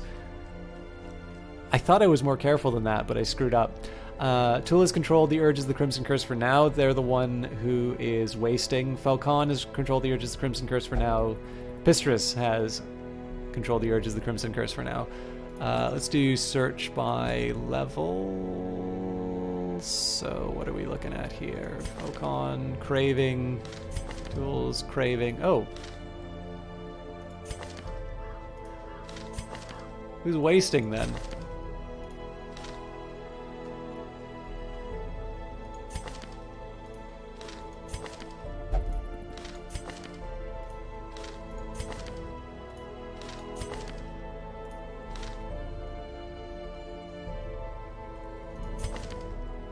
Interesting. All right. Well, I'm not going to complain about people not starving. As always, I'm going to take a minute here and just see if we've got any upgrades. So, what am I looking at for my grave robbers? I think I'm going to sort by class just to make this a little easier. Eyes of Sin, are you still in the channel? Because if you are, well, I mean, I can make you a grave robber anyway. Oh, Cecilia is already. Oh, I don't have another grave robber for you, actually. Do you want me to wait until I get another grave robber, or would you like me to make you another... would you like me to make you another... another type of character? I think it's a bit more complicated than people like it, to be honest. There's an economy of scale going on vis-a-vis Konami and Pro Evo licensing nonsense. Point being, if you want to play a soccer game every year and play online with a lot of people, you're in a way compelled to buy... No, but this is the thing, right? Like, you are not compelled to buy... Like, if you want to play a soccer game, that is FIFA, yes, that you need to buy that product if you want that experience. If you want to play other soccer games, you know, Football Manager is a different type of game. But even if it's like, I really want to play a game that's like FIFA... I could make the exact same argument for the Darkest Dungeon, right? If I want to play an RPG style game with a gravelly narrator, I am compelled to buy the Darkest Dungeon, and nobody would accept that as an argument. The fact that they make a desirable product is the same as every other developer, right? Whether or not you want the proper FIFA license or anything like that, you could say this about Dawn of War 1 through 3. You could say this about Vermintide. You could say this about any other licensed product. But we don't say that people are compelled to in those particular cases. You know, if people didn't want to play FIFA, they wouldn't buy it.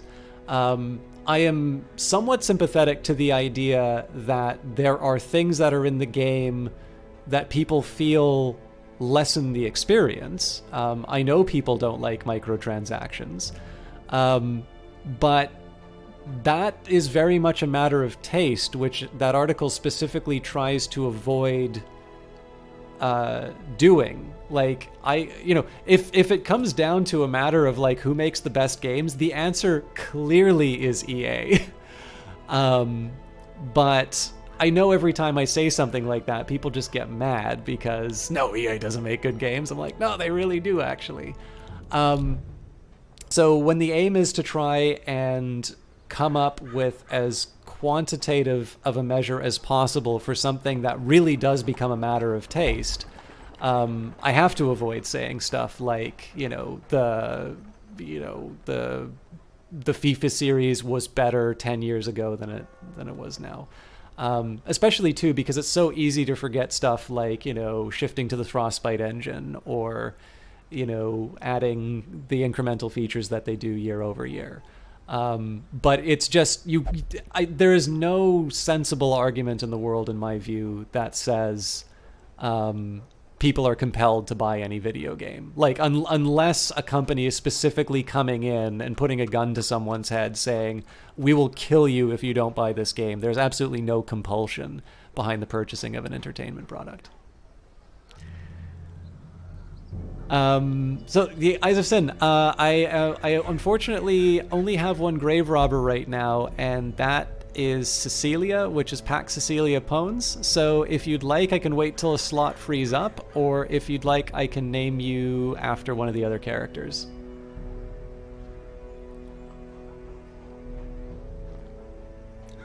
But see, Bormoth, you can even make the same argument for indies. So Sea of Solitude, Unravel, Unravel 2, A Way Out, and Fee are all wonderful independent games, and they're made through the EA Originals program. And EA doesn't make any money on those. They recover their costs, but they don't actually take a profit off of them. So even on the EA front, or sorry, even on the indie front, EA's pushing ahead.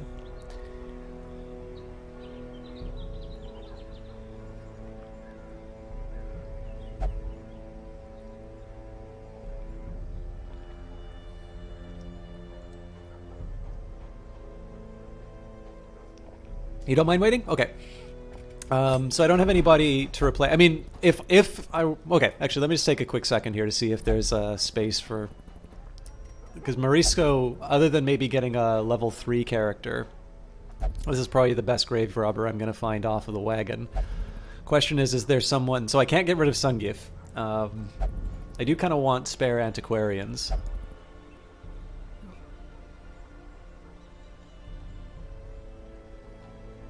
Yeah, my roster's too good.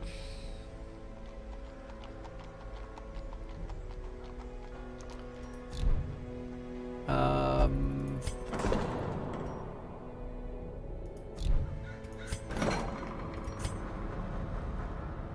think I'm still going to hold off on the sanitarium. I am, of course, going to heal up Chatwood. So we'll have at least one position open for the next round. I guess we can keep investing in the tavern. Let's just upgrade the... All manner of diversion and dalliance await those who cross the threshold with coin in hand. Have you perchance returned from the dead? I don't think you have, Ed Baver. But I did open up the roster to... So basically, anybody who previously had a character... There's poor Sin. Champion Grave Robber was slain by a vile sycophant. Where are you, Ed Baver? There we go. So El Dolby, you'll notice, is back in the list. El Dolby the 11th. So if you would like, Ed Baver, you can...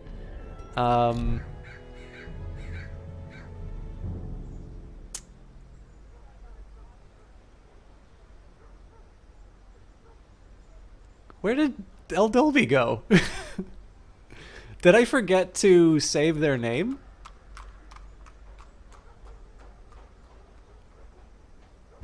Although you were like a Houndmaster, weren't you?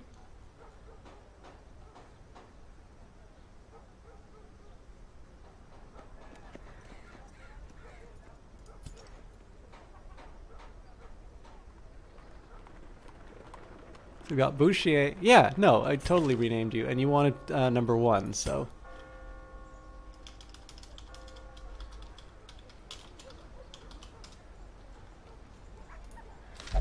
All right.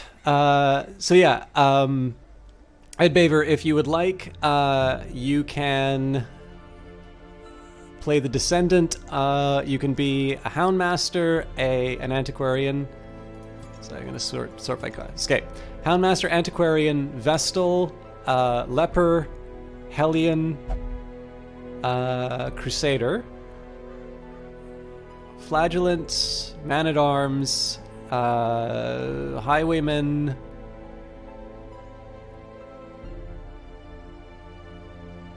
Plague Doctor, Musketeer, and an Arbalist, if you would like. Almost says, by buying out just successful products, but really, if you look for imaginative fun games, you look at small companies who had to give risks or who do it in their free time as fan projects to bring more and unique different products. If they could publish themselves, they wouldn't use EA. But again, I say, like, if you guys have not played A Way Out, you really need to. That is one of the best games that I've played this year, and I had a great time with Johnny Big Time. It would be nice, so like I know where people are coming from on this. Like the thing to keep in mind is, in addition to the fact that I enjoy indie games, and I know a lot of independent game developers now, I also have a background in film, and I know a lot of people who tried to make movies on credit cards and stuff like that. And the fact of the matter is that wanting it really badly does not make you any better at doing stuff. The really tough thing to admit on some of this, now this isn't universally true, but like companies that finance stuff, so publishers, distributors, you know, even things like the Canadian Media Fund, like all of these are selection mechanisms that actually do make a judgment on the viability of certain products. Now, obviously, there can be these breakout hits of, you know, someone with just a dream and whatnot. But the fact of the matter is like, games are really good, and specifically AAA games are really good. Like, just look at a game like Doom, right? Or Battlefield 5. Like, Battlefield 5 is one of the best Battlefield games. Admittedly, I haven't played Bad Company 2. But even something like Doom, right, which is a complete breath of fresh air in terms of the first-person shooter, or even the new Wolfenstein, for that matter. Well, formerly the new Wolfenstein. Obviously, there have been a few sequels to that now. Like, these are really good games. And, you know, if you don't like big experiences like that, obviously, you know, there's lots of indie games that you can run around with and play, but I just don't really think it's all that true that the quality's happening to people who are running out on their own. I think the money that's going into, like, so again, Sea of Solitude and Way Out and Fee and Unravel and all of that, these are independent game makers who have been given essentially an offer. The deal for EA is that they have a subscription service, and EA is very good at making a particular type of game. And everybody knows what that game is. If you've played Anthem, if you've played Battlefield, if you've played, you know, Apex Legends or Titanfall, like, you know what an EA game is like, but not everybody wants to play that kind of a game. And the EA Originals program is giving other people reasons to go into that subscription service and say, hey, do you like stuff like Darkest Dungeon? Do you like stuff like Tyranny? Well, we got something like that for you too. And in that case, it makes sense for them to do these partnerships, which say, you know, we're not actually going to take a profit off of this game.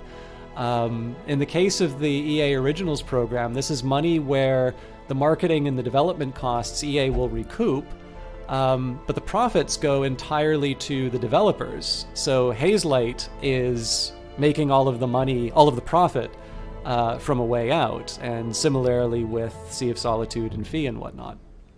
And the reason why that's good for EA is because it means that someone like me who wants to buy that Origin Premier subscription is more inclined to get it, because as much as I enjoy Battlefield 5, it's not the only thing I want to play. So I don't think it's true that these developers who've made games which are clearly very good, and at least for my case, I've enjoyed, I can't say anything about your own tastes, they've not become less talented because they've gotten money. It means that EA has had a financial incentive to support a type of game which I really enjoy, because they know what their limitations are in terms of being able to produce these sort of blockbuster-style games. You were once a Vestal, you would like to pretend that you never died. All right. Well, you're going to have to call yourself... I'm going to call you the second anyway, Ed Baver, but I will happily make you a Vestal. So... I'll make you the one closer to leveling up.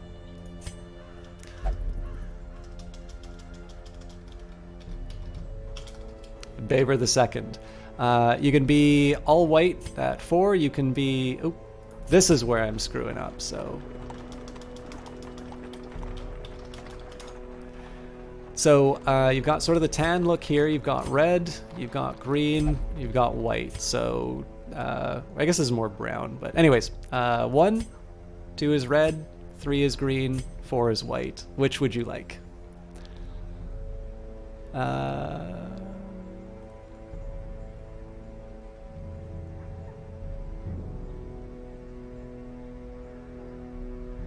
You'd like number 4. Yeah, but there's an opportunity cost every time EA throws money at a project, and for all the good AAA titles you're mentioning, they release crap ones too, and one has to wonder what projects got underfunded in order for EA to churn out whatever bust AAA title. Sure, this is true for every developer though. Like, you know, there's always going to be, in terms of creative work, the bigger one to think about too is the stuff that EA has never released because it didn't work out. This is also true for the independent games which you've never heard of. I mean, the fact of the matter is that we are operating in a free market on this stuff, right? So there's going to be games that people are able to secure funding for, and they're not successful. Like, just think about Devolver, right? So Devolver Digital is going to be giving a certain amount of money to a subset of projects. Not all of those projects make their money back, but we don't turn around and say, well, just imagine all of the wonderful indies that Devolver would have been able to produce if only they hadn't financed, you know, pick the one that you didn't enjoy. We instead focus on the things that we really like that they made. And I think that's the right way to go about it.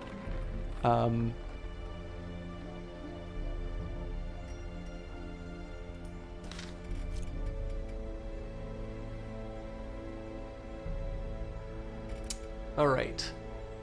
I think I've been skimping a little bit in terms of in terms of equipping people.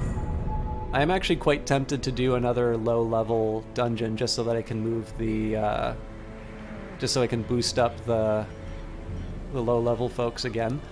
But I am going to need to...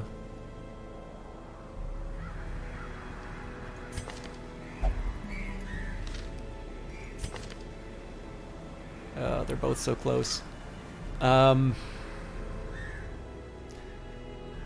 Hrathburger is not the most inspiring character to put in position 1, but I think it's what I've got. So we've got a medium and a short. I'm more inclined to go on the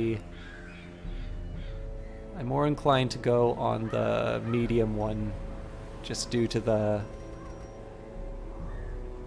financial return. It's a little too bold to go for the level 3 one here. So I am going to make sure that I actually equip my team properly, and then we'll... I don't think there's...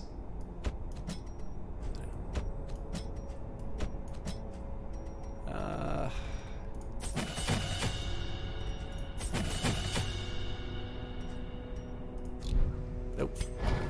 One more.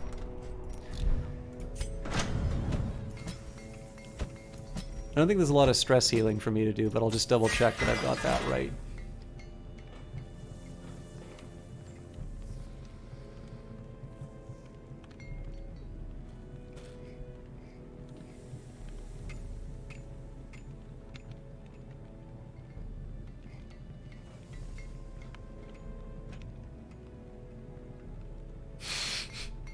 If you guys think that... Yeah, I'm sorry, I can't respond to that. That's... I think people really have a tendency to say things that I don't 100% think that you really believe that. I realize it's really dangerous to tell people what they think.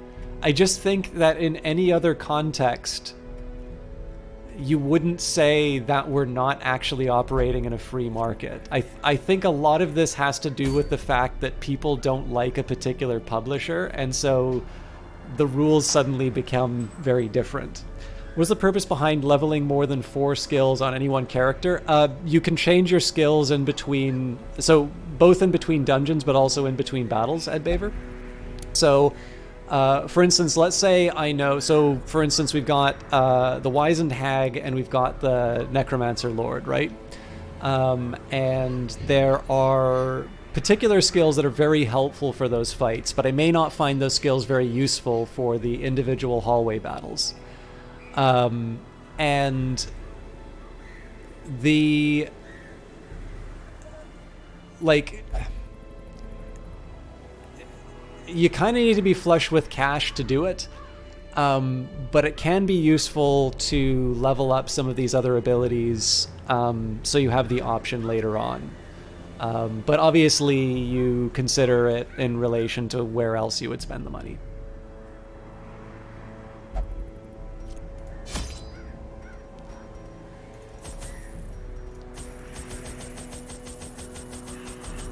I'm only going to bring the surplus of 8. I think 3 shovels is a little too much, but I've been burned so many times by it that... and I don't have anybody with the Crimson Curse on this, so...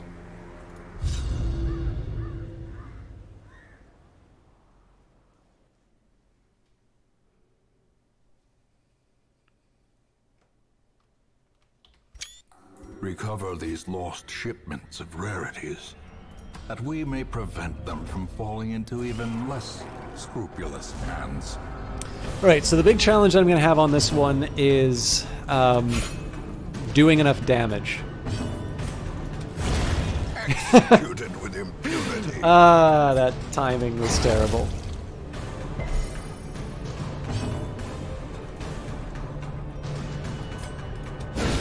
Masterfully executed.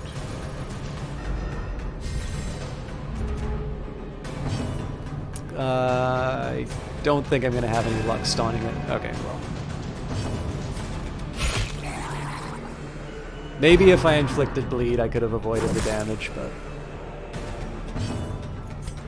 Press this advantage. Give them no quarter.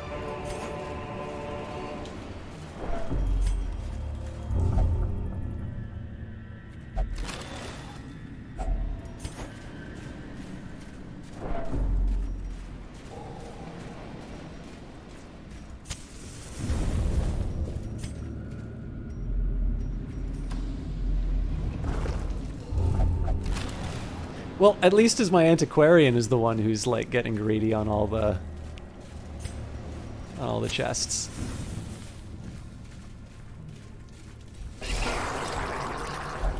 Okay. I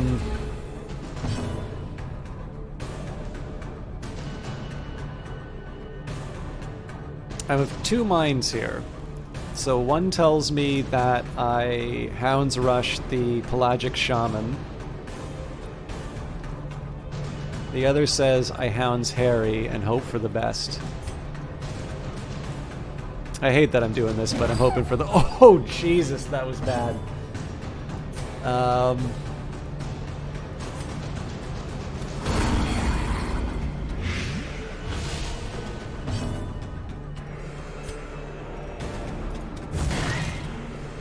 probably should have gone after the Deep Stinger now that I think of it. Can't Dazzling Light the back rope. Yikes! This is not an inspiring start.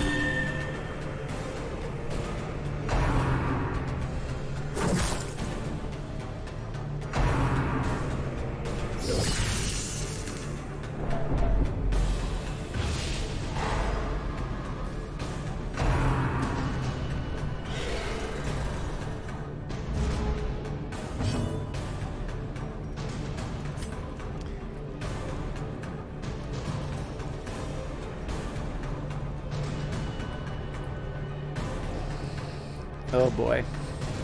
So,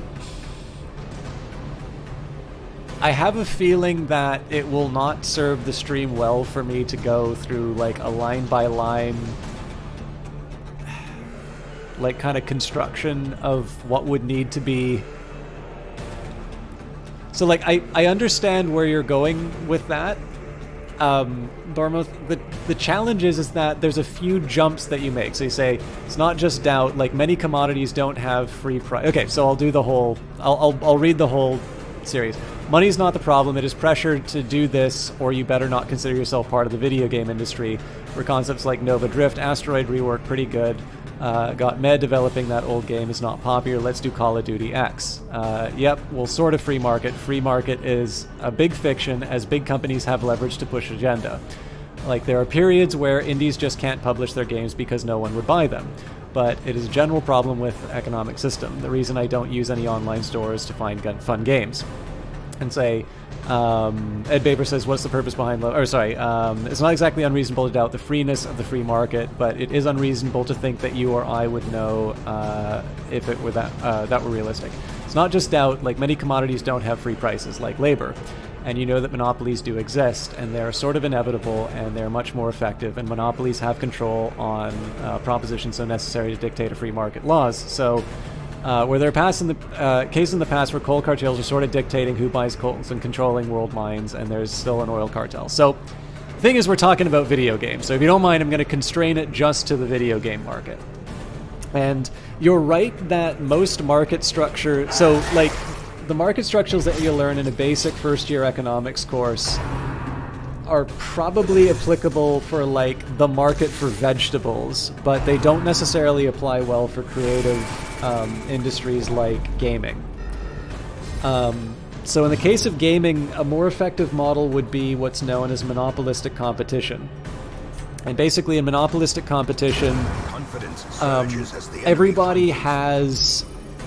Like, you can kind of consider each individual game an individual product that the developer has a monopoly on. So Red Hook Studios has a monopoly on The Darkest Dungeon.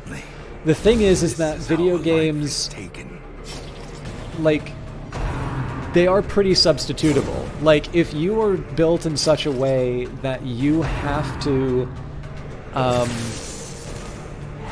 like, you just absolutely have to play Darkest Dungeon. Like, there's absolutely nothing else will satisfy that deep urge inside of you. Well, I suppose, you know, Red Hook Studios can just gouge you for whatever they want. But this isn't really a realistic situation for most, you know, for most people. So, like, one of the difficulties that I have is that I don't want to say outright, you know, well, you're just making that up. Like, you're absolutely right that the idea of perfectly competitive markets are generally an abstraction, which are usually harmless for the purposes of discussion. Like, I think most people, when talking about the market for video games, would actually do very well to impose the abstraction of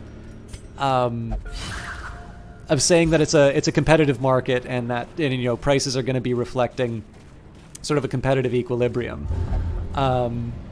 Depending on the claim that you want to make, sometimes that's just enough, because, you know, you can always add more dimensions to a model, but it does make them a little bit harder to... It makes them a little bit harder to develop and explain, and you don't necessarily gain anything for it. So as with most subjects, there are simplifications being made, and you're right. In the case of gaming, it's not a perfectly competitive market. I would disagree with you, though, in terms of whether or not it is a free market. Because as we're seeing right now, like, I know a lot of people are mad about this, but clearly what was thought to be sort of this unassailable position for Steam is now being, you know, it's being threatened by an entrant in the form of the Epic Store. More importantly, of course, there's been competition for Steam since Origin. And I mean, Uplay relies pretty heavily on the Steam infrastructure, so I don't know if that's quite as credible. But more importantly, too, if we want to just talk about what determines whether or not games get made, like, as the budgets get higher, so there's a couple of things that will determine whether or not a game is successful. And essentially the job is making sure that, as the simplest way that I could put it would be,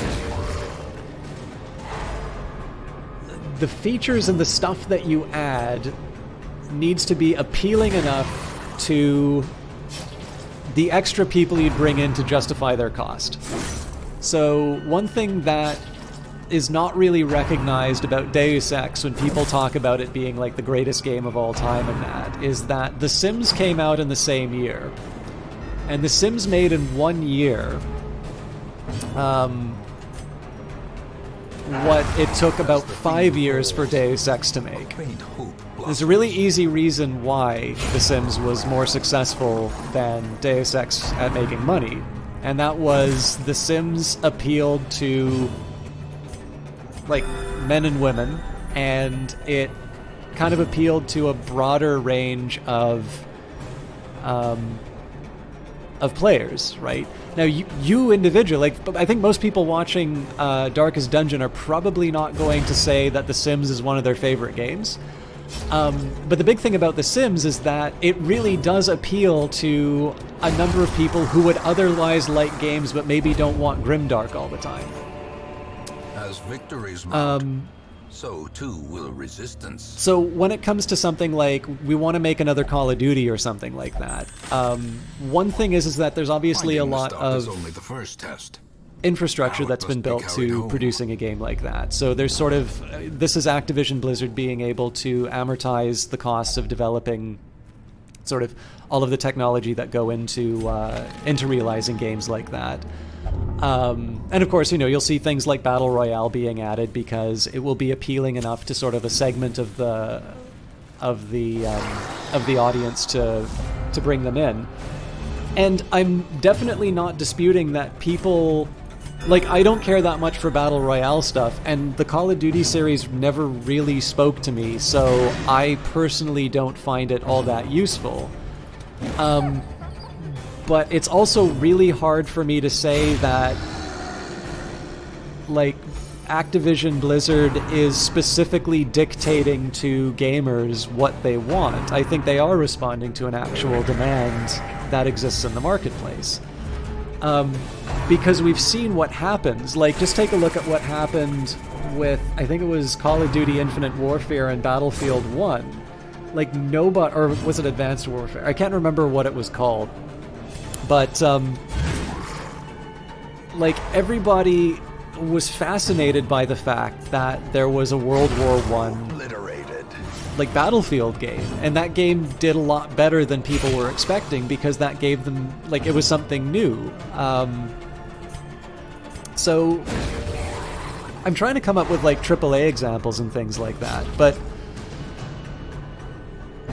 the biggest thing is that it's really hard for me to see how... It's really hard for me to see how... that overconfidence is a slow and insidious killer. Like, this fictional, perfect AAA game that otherwise would have been made if these studios would just stop, you know, making sequels to really popular franchises. It's actually really hard for me to see how... sort of aspiring developers. So a good example of this would be Paradox Interactive, which doesn't tend to make AAA stuff. But they're clearly moving up the food chain with making things like Bloodlines 2. It's really hard for me to see how, if such a game existed, that an up-and-coming publisher like that wouldn't pick it up. Because obviously if there's a market for it, they stand to benefit. I think the more realistic chance is that people really don't know until release whether or not the stuff will be successful. I'm pretty sure there's a Polygon article somewhere about what Borderlands was like when they made it, and I think it was very late in development that they, you know, that the thing finally came together. And I think a lot of the stuff that we see inside of gaming is better explained just through saying that doing creative stuff is really difficult, and it's not, you know, everybody kind of goes in with good intentions, but it doesn't necessarily mean that those intentions are rewarded. Make The Sims grimdark?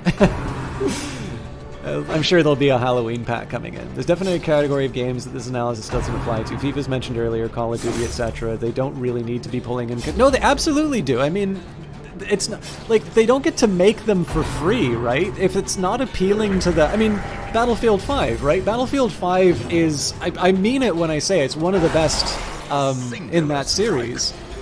But the marketing campaign at the beginning clearly didn't work for the intended audience, and the game undersold as a result.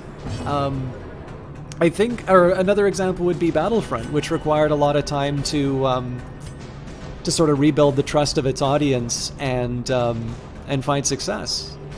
I tend to think this happens very frequently in the higher end. You just want to see a new X-Wing or TIE Fighter game? Oh man. Well, I guess Microsoft's making a new flight simulator, so it's not outside the realm of possibility that flight sims might come back. I think it's more likely you'd probably see like a TIE Fighter mode in Battlefront 2, though. I'm just hoping for a chance to heal up with either the Houndmaster or the Vestal, but it doesn't turn out.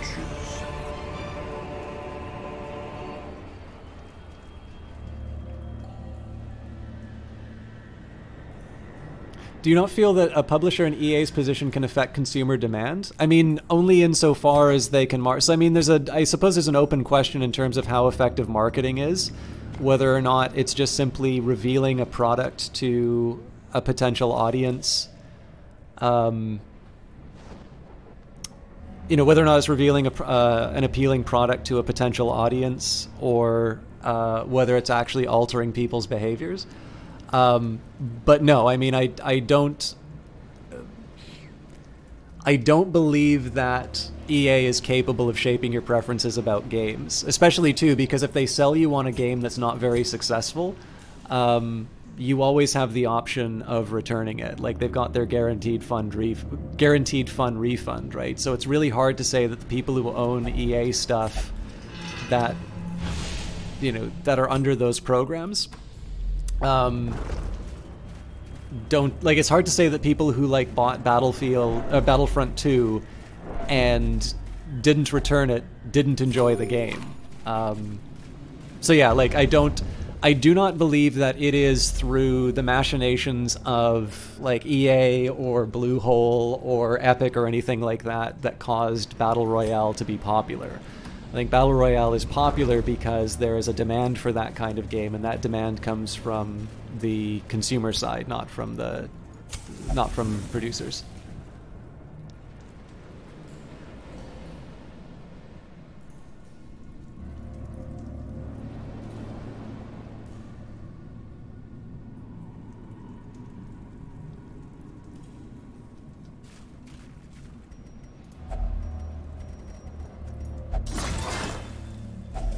A fortune, waiting to be spent.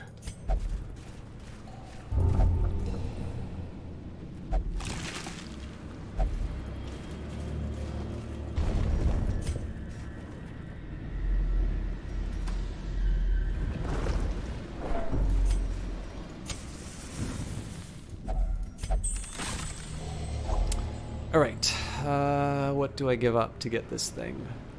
I'm mildly tempted to give up the campfire. Just means I've wasted the money on the food.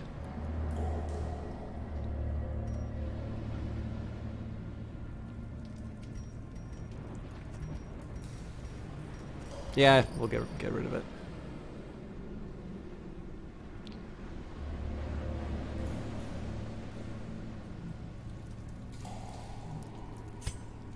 But see, you're asserting that direct action. Like, on what basis do you say that somebody is buying, like, somebody who buys Call of Duty is buying it with the full expectation that it will be bad? I've like, admittedly, my experience may be very narrow, but like, conceptually, it's pretty incredible to think that somebody is willingly going out and purchasing a product that they expect to be inferior.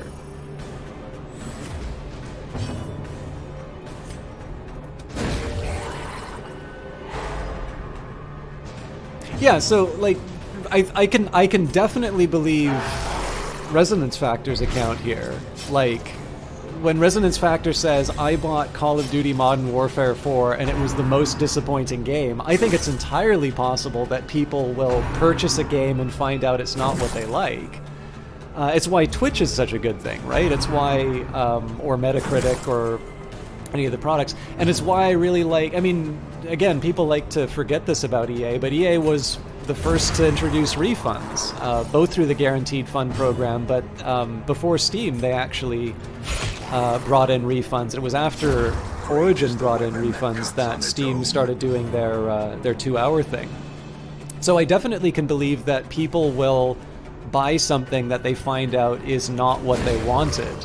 But I absolutely don't think that people buy things that they think will be bad. And obviously we're in an environment now, I don't know about Battle.net, but at least in the case of Steam and Origin, you can return a product that you don't enjoy.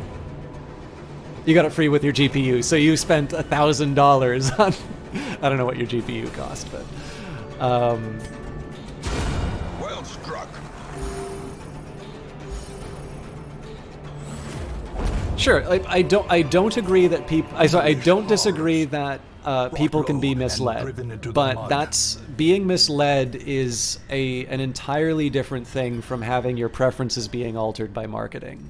It is the idea that it is the idea that people basically like or dislike something through marketing that I contest. Best game you got with your GPU purchase was The Witcher 3. Oh, neat. And how are you doing, Metagaming TV? For those of you who don't know, by the way, Metagaming, I used to think was 2, but I believe is one of 3 streamers. If memory serves, it is Scream who is probably behind the keys right now. But Metagaming TV is a group of streamers.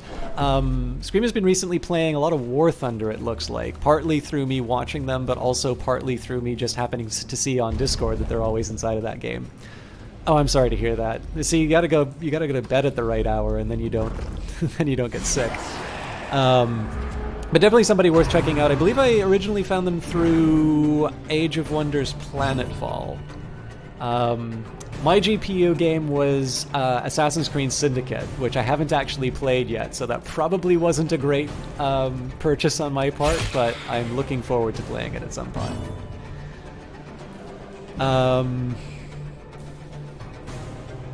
Alright, Captain Zerge says, main reason you're on the anti-pre-order side now is that all games are pretty much purchased online, with all the misleading pre-release media being shown. Yeah, I mean, again, like, pre-orders are an individual thing. I think probably most developers sort of seem to have caught wise to the fact that people are really hesitant to do pre-orders now. And I think that they are kind of compensating people for the risk through giving attractive pre-order bonuses. Imperator Rome is probably a good example in terms of the Pyrrhus expansions of that, although I know a lot of people didn't like Imperator Rome, so maybe people weren't properly compensated for their early purchase. But yeah, I mean, like, obviously, I think there, maybe this is where the disagreement comes from. I do not disagree that there can be misleading advertising. I do disagree that advertising actually shapes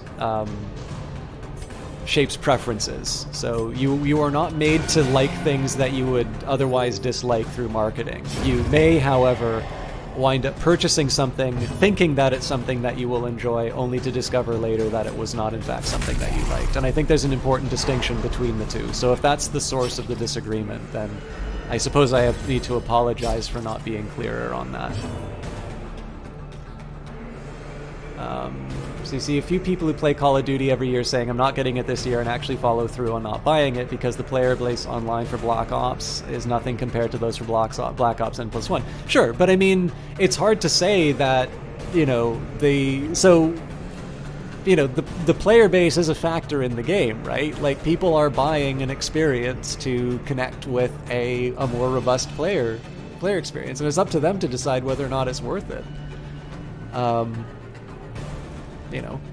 not going to be the one to say that having a robust online community is worth 60 or 10 or whatever dollars. But, you know, the thing to remember on this, right, is that for a player base to have moved to N+1, the game had to be compelling enough for some critical mass to get the network effects going, right? Like, I think it's really easy to say that the game is just a garbage iteration and they didn't really add anything, but I actually don't think people can really point to that many examples of games where it's quite literally the same thing with just a few new skins added. At least not within the last decade. Usually the new versions of games do tend to be pretty fully featured. Although again, individual tastes are going to be different. Like, you know, I'm certainly not going to turn around and tell anybody in chat, you know, so if somebody were to say, you know, I wasn't impressed, I don't think The Witcher 3 had enough features to justify the cost of a whole new Witcher game. I haven't played The Witcher 3. I can't tell you whether or not that statement's true. But you know, I can't really dispute that statement that's based on taste, because in the end, what somebody's expressing is their personal preference as opposed to a, you know, some grand statement in terms of the, like, maybe for lack of a better term, a quote-unquote objective statement on the game itself. If somebody wants to say, I'm not really interested in the new Call of Duty, that's fine. I mean, that's really just somebody saying, I didn't care for it that much. But I don't think that can then be generalized to say, you know, the player base was cheated with the new Call of Duty. It's like, well, success so clearly in if it's the best sell of Call of Duty, really a trick of the somebody light? somewhere has been severely misinformed, and I'm more inclined to agree. I'm more inclined to sort of side with the aggregate on that. That people are basically using Metacritic, using Twitch, using whatever means they can to make an informed decision about whether or not the game is for them.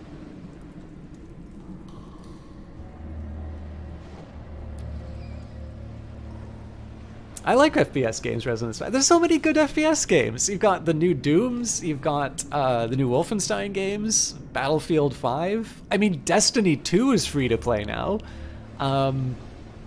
I personally don't have a lot of love for the Call of Duty series, but from what I understand, they're very good games. It's just not like... Call of Duty is very much a standard FPS, and I tend not to... Like, I think probably Call of Duty is best thought of as like the modern descendant of Quake. And that's not quite the experience I'm looking for right now. But yeah, there's tons of good FPSs, Resonance Factor.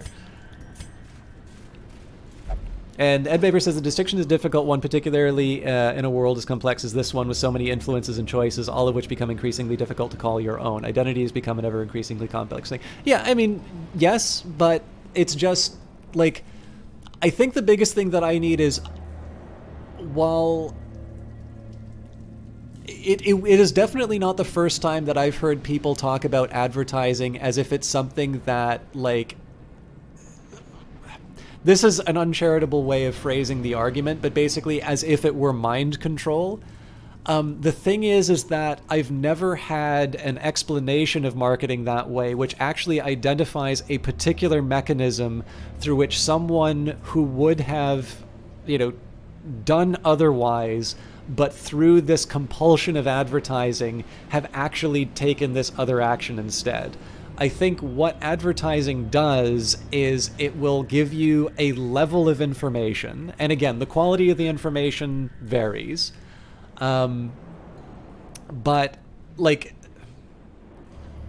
the most practical example I could give you is, you know, the number of car commercials I see. I see a lot of car commercials, and I have no intention whatsoever of buying a car. I also recognize that those commercials are not for me, and at no point have I ever gone from... oh, I think I really need a car now, right? Now that's the really big example because that's a large purchase and so on and so forth. But even then, like, I think, let's take Resonance Factor as an example here. Like, I don't think Resonance Factor is going to see the new trailer for the underground map or the Metro map in Battlefield 5 and say, you know what? I need to play Battlefield 5 now. How much does it cost to get an Origin Access? You know, by the way, it's $5. It's like the best deal ever. Also Apple Arcade.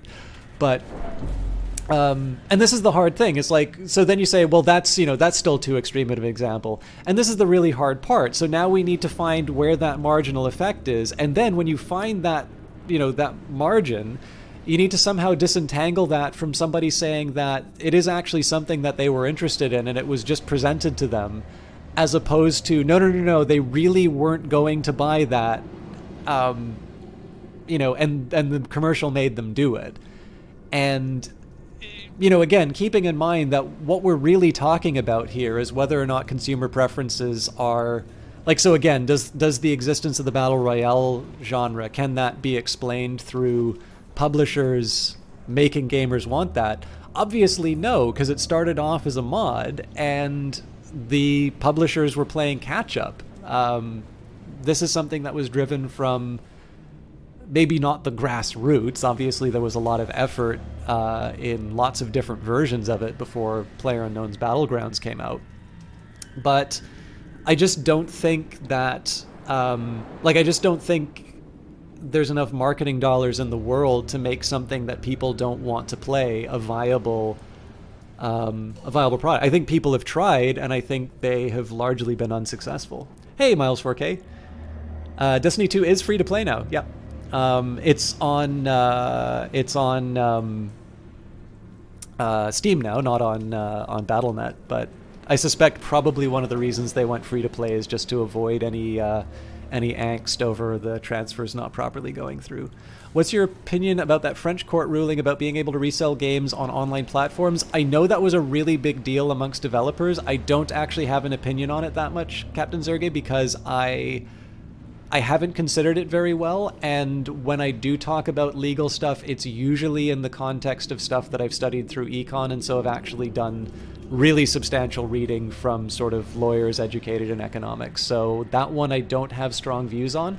I think it's a little silly though, because I think there's a difference between the license that you buy on Steam and physical products that you buy and can resell. Miles, it's a few different things. AAA game development, whether or not marketing will actually shape your preferences or just simply reveal to you something that you were already inclined to buy. Mostly I think people just don't like I think people deep down really like EA and they don't want to admit it, but I think most people don't agree with me on that. You might be overestimating the elasticity of AAA games on the consumer side with comparison to cars. Almost nobody feels the need to get a new car every year. Okay, but why are games different? I also don't think you're talking about elasticity there, but I would actually argue if we're talking about price elasticity, I mean, there's probably a reason why games haven't changed prices in over a decade. But again, like whether you want to talk, I mean, to be fair to me, I gave quite a few other examples than cars. I started with cars and moved down. But I think at a certain point, like, I need to say, somebody's got to give me an exact mechanism in terms of how, for a task well performed. You know, how people apparently lose control in the face of advertising and buy something, you know, buy something they wouldn't otherwise. You know, and again, like, I don't disagree that people are misled. I just don't think, like, I'm not going to play League of Legends no matter how many dollars are spent on advertising. And I do think advertising works, by the way. I just think advertising, again, is connecting you with something that you would have played had you been aware of it otherwise. The expansions do still cost money. You are correct.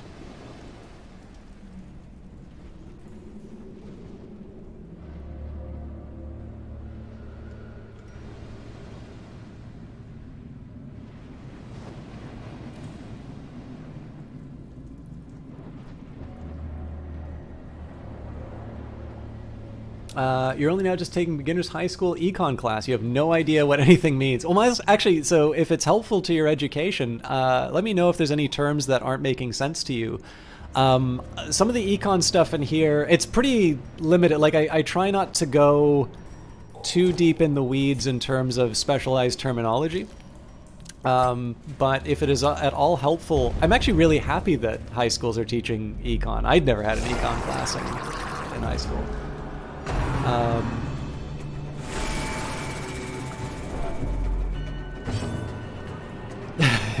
No, I do like MOBAs. I really like Dota 2. It's just that switching between them, I don't know. I do find now that MOBAs take a lot of time, at least at my skill level, and I don't enjoy them as much as I used to for the amount of time I spend on them. Like, I'd rather spend an hour on Darkest Dungeon than I'd spend an hour on a Dota 2 game, especially with the possibility that the Dota 2 game might be a total bust with some of the bad attitudes. Okay, but group pressure isn't something that's driven. I mean, I suppose you can like pay influencers and stuff like that, but they should be disclosing those agreements anyway. I mean, peer pressure isn't really something that's not really something that EA is bringing in, right?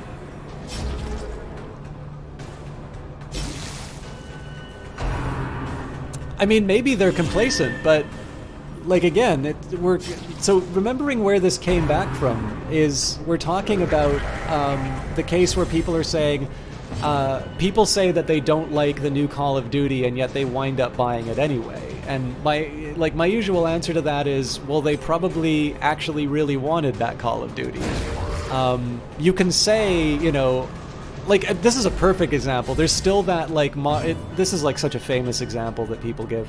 Like, that Steam group of, like, we're going to boycott Modern Warfare 3 unless it has dedicated servers or something like that. And you see the number of people in that group currently playing Modern Warfare 3.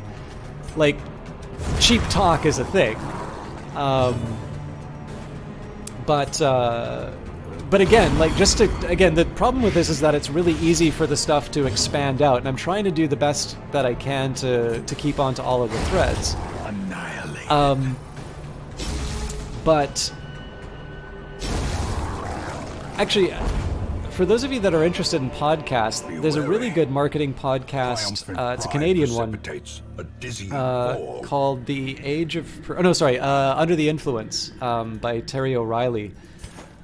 He works in radio advertising, and I think it does a really good job of sort of explaining how, like, actually does a really good job in terms of talking of, like, the mechanics of advertising, which I think I personally find it a really useful one. I don't necessarily agree with everything that said. That was a really good choice to bring that Onyx in. Like, it's not one that I can maybe give assent to every claim that's made inside of it, but I actually think it does a really good job of sort of putting certain concepts into perspective. And his book, The Age of Persuasion, actually does a reasonably... It actually covers a few of the things that we've talked about here. Whether or not you agree with it, you know, is another matter. But your teacher doesn't really teach very... I'm sorry to hear that, Miles 4K. I mean, I had some very good instructors in econ, so I liked it, but time investment is huge. Haven't played League for many, many years. You played it when it was in beta, but you do like the Auto Battler game that they made. Oh yeah, I haven't played Teamfight Tactics. I played a little bit of Dota Underlords. Wasn't exactly my thing, but I think it's just because I've sort of moved on. Like, I noticed the amount of time that I spend on strategy stuff has really been taken up with Paradox games. I'm probably a little bit more on side there. So I think in this case, I just sort of substituted into a different style of strategy game. I actually really like Dawn of War 3, I think because of some of the MOBA influence, but nobody else seemed to, so there you go. Bringing in, no, it's just something that they're exploiting, which, I mean, I would do in their position too. I think I might have missed where your last statement came from direct action. So artists need to draw and make models, music needs to be written, mechanics need to be developed in programs, so it takes a lot of money to be paid to all those workers. Yeah, but I mean, this is the thing, like, wages have gone up. And the number of people involved in development has gone up, but the cost of the games has stayed the same. Part of that is why you have things like microtransactions and whatnot. I actually, one of the blogs, so again, I'm trying to flog the blog here. I do actually have an article which shows the real price of games over time. That's accounting for inflation. And games have actually never been cheaper in real terms. But it's certainly costing more. No, they wanted a new Call of Duty game, not that Call of Duty. Well, I mean, here's the thing. They said they didn't want it, but they bought it, and we need to explain why. And I don't think you can say that marketing forced them to buy it. You've never been into group pressure to begin with, but if everyone in class is talking about Call of Duty, you want to be part of it.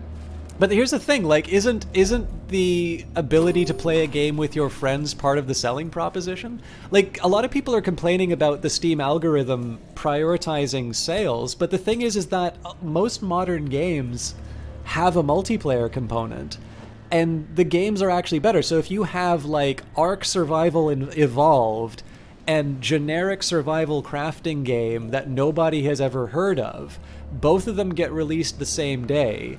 Generic, and let's just say that generic survival crafting game actually wound up having a huge influx of players at the start, and it was Ark Survival Involved that couldn't get a player base. It seems to me that all of a sudden generic crafting game is the better game because so much of that experience is tied into the ability to play with other people. So in this case, I actually think that the value of the game changes based on the sales of it. Now, this clearly would not work well with Darkest Dungeon, although even then there's like a modding community and whatnot. But yeah, like in terms of, you know, being able to play with friends, I mean, network effects are a thing. And I can definitely believe that a game becomes more attractive if you know friends are playing it. So like, I might have bought Ghost Recon Breakpoint if I didn't play the beta. I would have been more inclined to pre-order it if I knew Johnny Big Time was pre-ordering it, but because Johnny Big Time did not pre-order Ghost Recon Breakpoint, I didn't pre-order it. I'm rather glad I did, because I thought the beta was a little silly. But my enjoyment of Breakpoint is very much affected by whether or not somebody I know is playing it. Hey, thank you very much for that follow.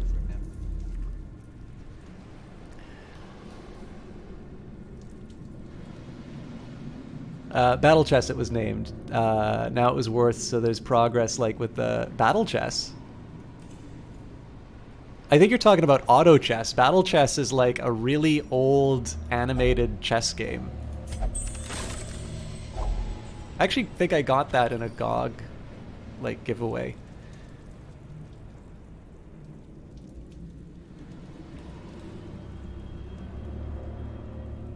You're fully aware how the auto batter... Oh yeah.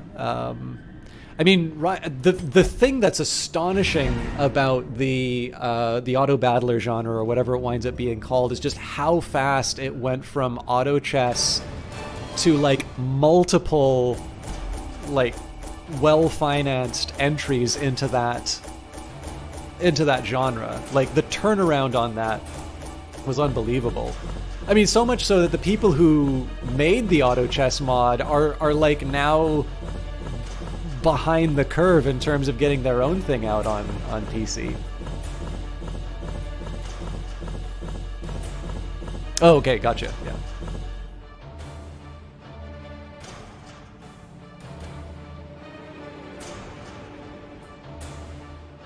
General wages overall feel stagnant, though. I mean, I don't have the figures in front of me right now, but I would say over the past 10 years, wages in the game industry almost certainly have gone up. I mean, if nothing else, just I know that like tech jobs in the games industry are paid less relative to their their companion jobs out in, you know, non-gaming jobs. But even like, so even if I grant that wages in in game, like for games workers have been constant over a decade, let's say, the number of people has definitely gone up, and that's verifiable just by taking a look at the credits. So even then, you just multiply the stagnant costs over more workers, and you still have a higher cost of making games. Battle Chess was really good. This is a point we can all agree on. Battle Chess was very entertaining. Auto Battler seems to be the genre name on Twitch and many other places. So Captain Zerga, if you've ever heard of Auto Chess, Teamfight Tactics, or Dota Underlords, you know what we're talking about. If you haven't heard of any of these things, it's basically the big new thing.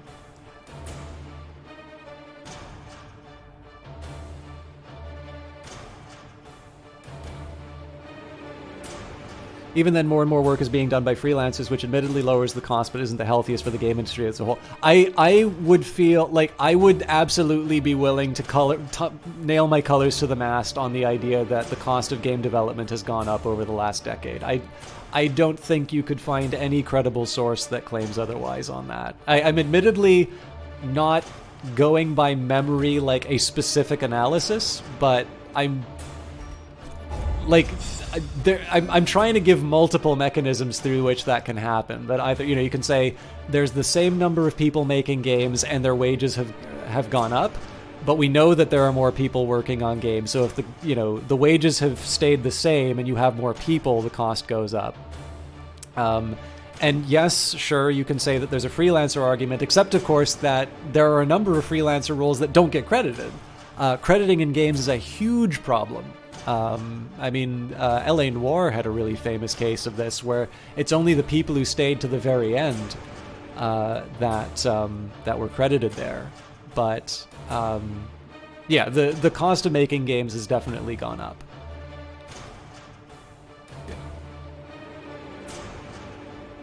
Salaries in general must be taken into account. Sorry, Metagaming, I think I might have missed the context. The problem is when I say something and I take a look at chat, there's usually a bit of a lag between the two, so I might have missed what you were responding to. A finely crafted instrument of butchery and bloodshed. Yours for the taking. In the end, the hours of rooting through the old barrels and forgotten weapon racks bore fruit. Alright. So, Chatwood underwent effective disease treatment and cured vertigo. Sigur is thirsting for the blood, and we get a new weapon. And we probably have a boss waiting for us in the Cove. We're also reasonably wealthy.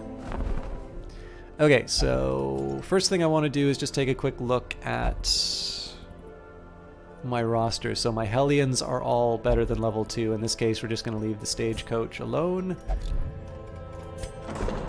What's the Abbey looking like? Yeah, we're 100% there. So, Tavern. With enough ale, maybe they can be inured against the horrors below. Again, just trying to get the easy upgrades where I can. Now, here's how I'm going to handle the weapon thing. I'm pretty sure I've been... Oh, nice. Alright, well, that settles that. Reading up on it, sounds like the Ogre Battle Combat says I haven't seen that. How's my week been, Chalk? Mixed, but doing okay in general. I'm having a great time with Darkest Dungeon. Sorry if I'm turning people off with the gaming discussion or that. I realize I'm very entrenched in my views, but they are based on hard thinking and rigorous evidence.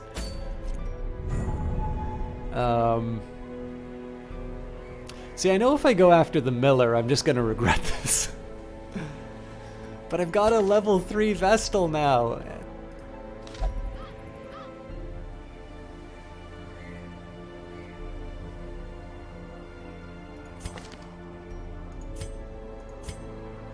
don't think we have any wasting Crimson Cursors.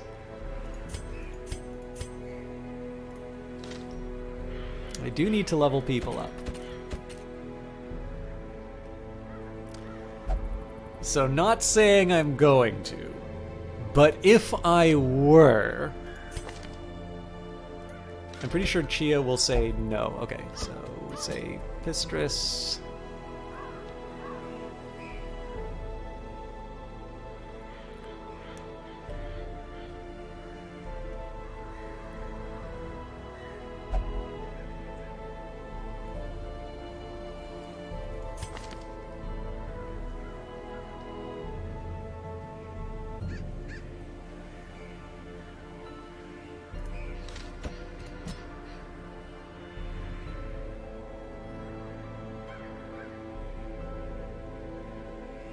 I remember it was kind of Dread that did us in last time. Nase Magoma might be kind of useful because of their bile. See, it only hits the 2. I don't think he's got a good back range. Yeah.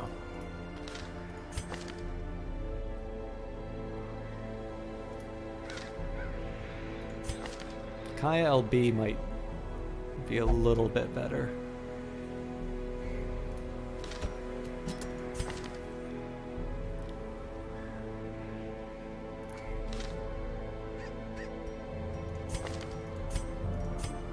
It's not great, but the only thing I could think of would maybe to try and bring in like a Hellion or the Arbalist is actually... See, the thing is though that the Grave Robber inflicts Blight, which I seem to remember was pretty good against the... Okay, I'm gonna work with that, but I am gonna make sure everybody's equipped. Yeah, the Miller is really, really hard.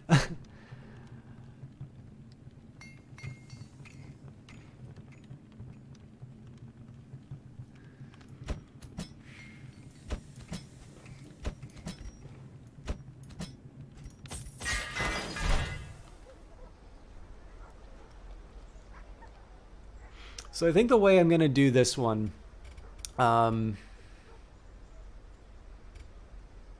going to allow myself to be chicken on this. So if I feel like our stress is too high, then we just run.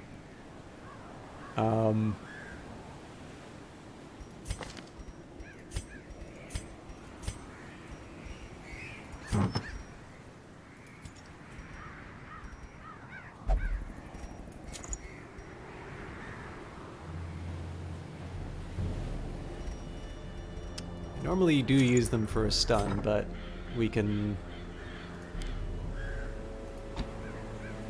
reconfigure. We've already gone there.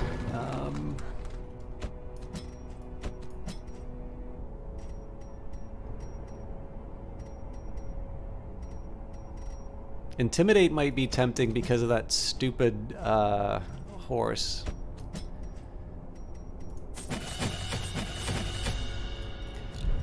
This is gonna suck. Alright, let's get it over with. I don't have that much longer on the stream, so...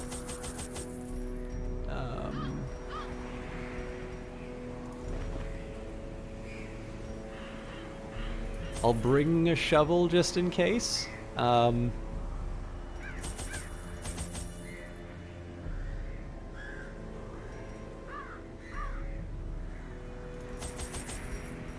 This is kind of overkill, but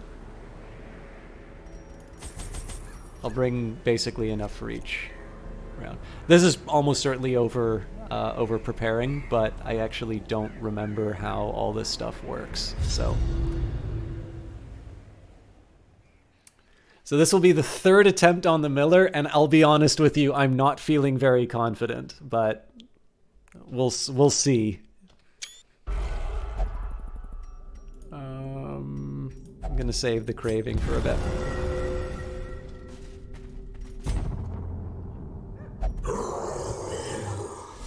Okay. Oh, you know what? I did say that the Cove is my favorite, but this is also pretty... The Farmstead music is also pretty good.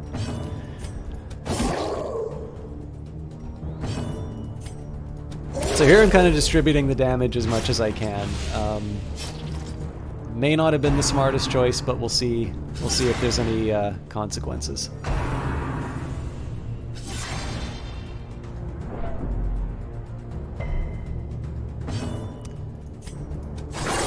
Damn it!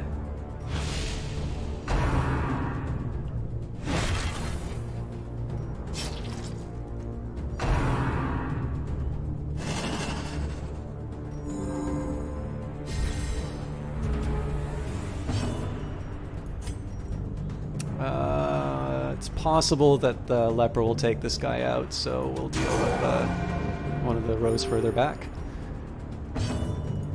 Okay, well, now we just focus. Destroy them all. This guy's going to be a little tricky to handle. Their formation is broken. Maintain the offensive. Oh, I'm going to need to clean these up real quick.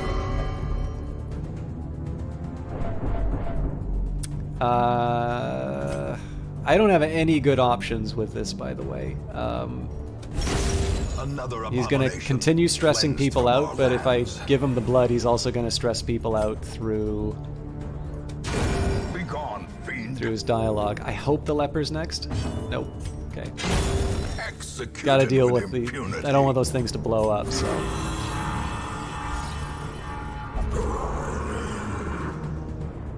You know what? I think I will wind up giving him... I think I'll give him his blood.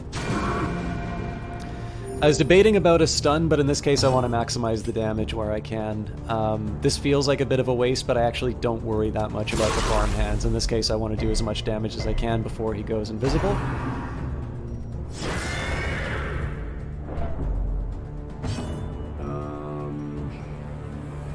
And he did throw away his turn, so here we'll just throw a dagger at him. Again, if I can take this guy out before he tramples over us, I will be very happy. Also, I did say I was going to give him blood, and I completely forgot to.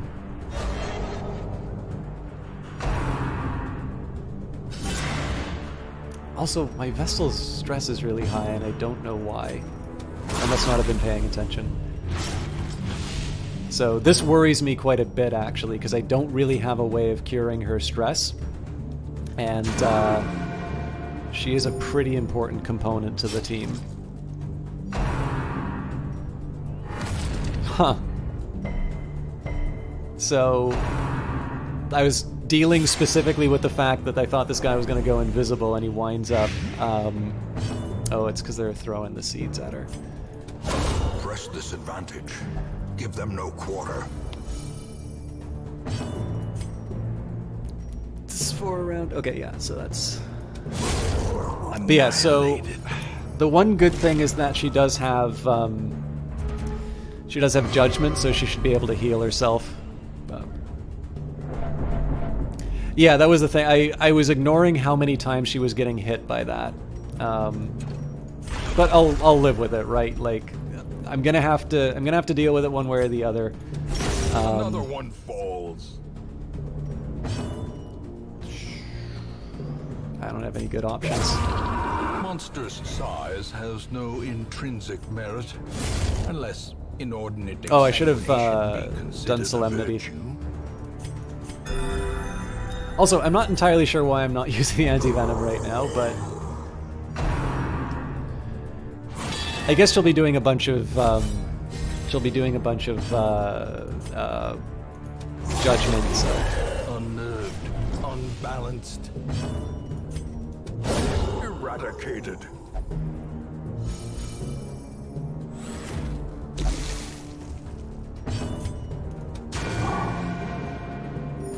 God, this guy's tough.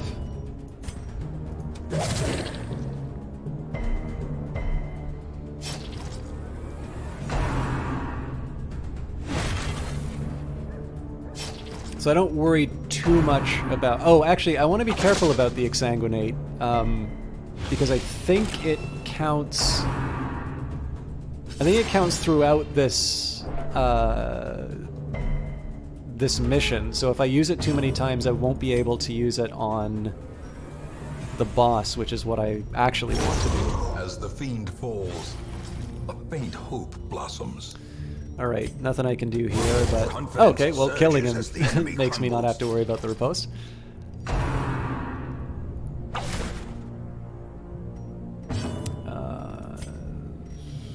Still gonna try the Blight.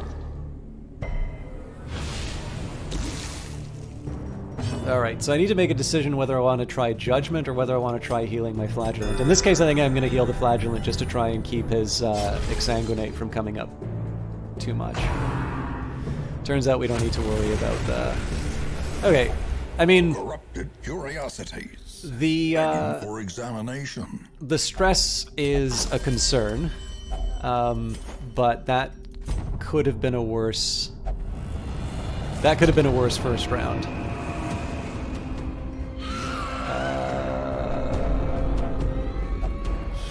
Existence folds in on itself. Not sure how to feel about this. Let's try some Judgment on the maggots. I hate you so much.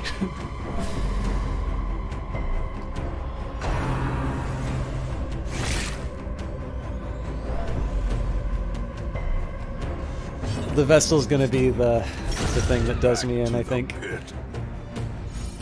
Fortunately, I am gonna be able to hew the ghoul.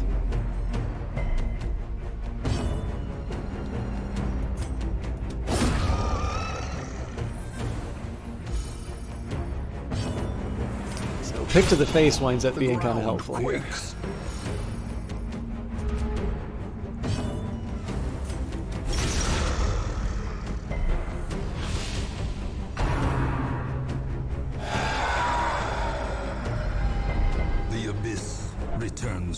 Even the boldest gaze. We won't entertain any of this nonsense. Let's try and keep as safe as we can. It would be nice if I can get my Vestal to heal herself, but even better to just take pieces off the board. Does not dissuade the sharpened blade. I suppose if she gets like some kind of a crit, that'll help. Oh god, these Bone Nobles are gonna. Of course they do. A dizzying blow to body and brain. Oh, this is the one character I don't want to lose to. Ed Baver II becomes paranoid!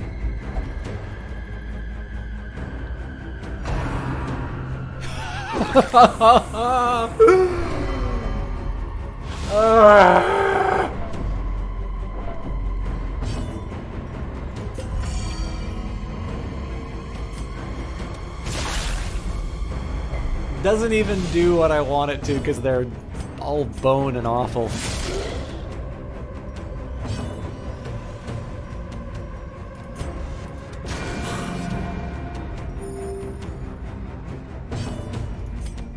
I think we're gonna do flashing daggers.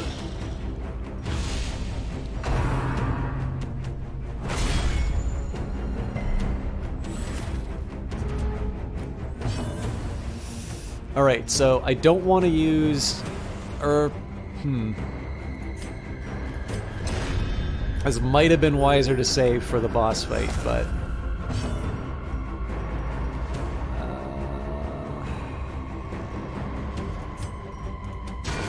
Oh, come on!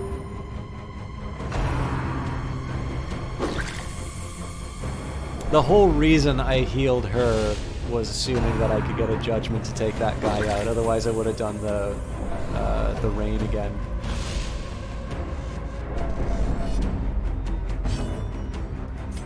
I really don't want to run again. But depending how this one goes, I got very lucky.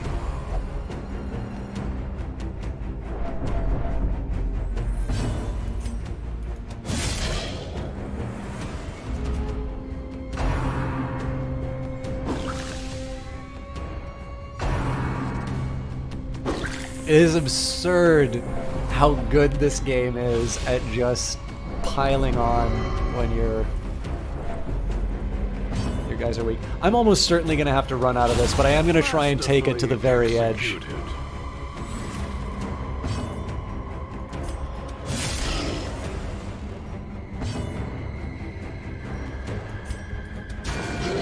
The other thing is, if she gets a crit, there's going to be a point where her stress goes down. I just don't think that's going to be enough to overcome what we're up against. Okay, I can live with that. She'll heal him.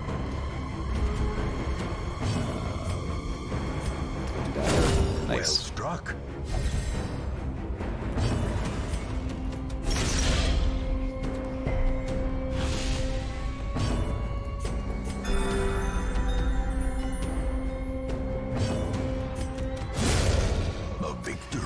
All right, I'm definitely regretting this decision. This woman needs to die immediately. I hate you so much, game.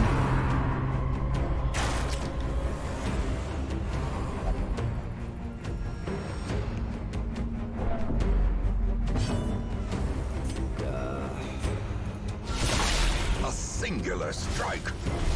The other possibility is, I don't think it's just one body.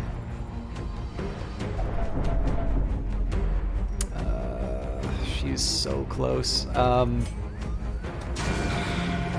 That is not nearly enough damage to make it worthwhile. Okay. It's 4 damage she's done for.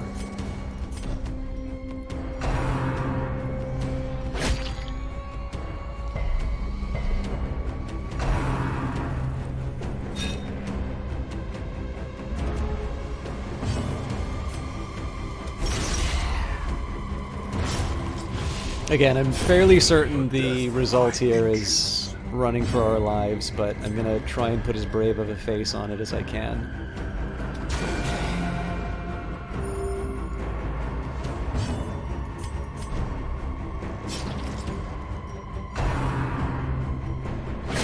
We are heading to the next segment, though, so... I don't think it's the boss, though. I think we have another batch of bad guys. Such a terrible assault cannot be left If we unanswered. get a chance to camp, that would be nice.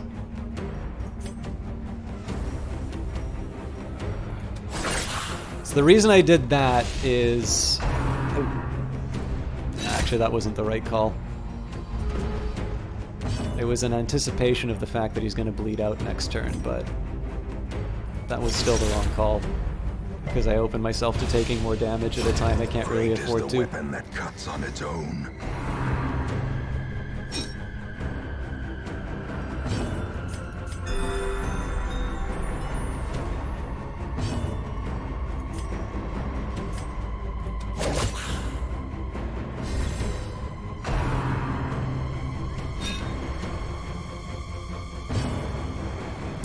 This time I'm going to use Solemnity, one partly for the heal, but also just so I can get the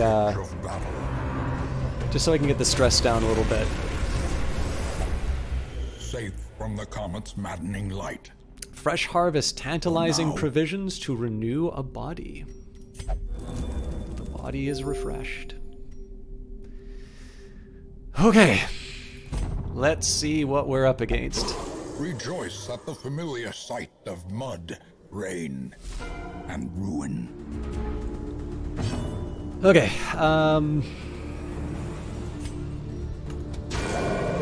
just gonna do some good old-fashioned judgment for the next little bit. In the fevered pitch of battle. I can live with that. Not crazy about him hitting the riposte, but Obliterated.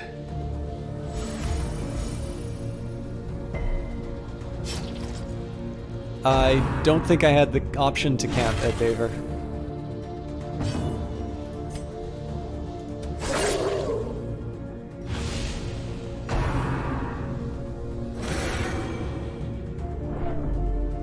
Like, I don't have firewood, so to my understanding, you can't initiate a camp.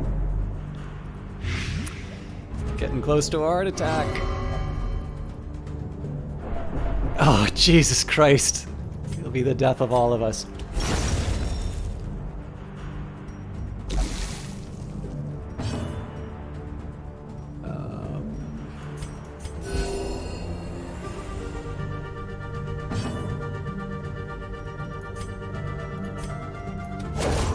It's not for sure. There's a couple of things that can turn to my advantage here.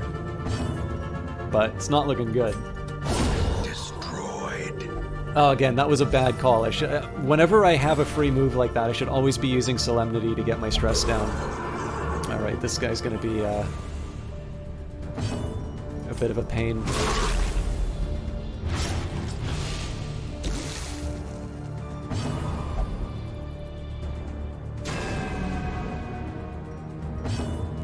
You tried, and that's the important thing. Alright. 7 damage around, I can work with that.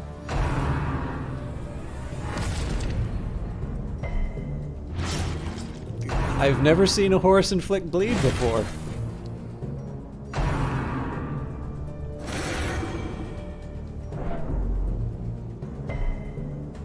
So again, the riposte is going to hurt, but I'm still going to use Hew, just because the more bodies we can pile up, the less opportunities they have to stress us out. And I am going to keep piling on the ticking damage, just so if this guy goes invisible, he pays. I need 1 more damage on this thing. I will use the flashing daggers just to get rid of Their cursed champion falls. And it is tempting to heal the leper, even more tempting. Oh, what's this guy's stun resist? Reasonably high, so. I mean, I'll take the 3 stress heal. Decimated.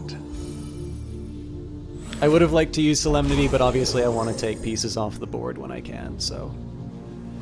Now, the big thing here is I want to try and eliminate an enemy. So in this case, we're gonna hit the Sleeper's Herald, even though it's gonna be replying and hitting us. This is gonna get me out of this fight as quickly as possible. And we're basically gonna play this as if. Oh, I really wanted her to heal. So we're going to take our lumps on this round, but basically I'm trying to do all the healing that I can because we know next round it's going to teleport us. Alright, that kind of sucks, but we can always use the food to heal him if we don't get a camp. Are we just 1 shy? That sucks if we are. Yeah, it looks like we are. Oh god, that was bad. Alright.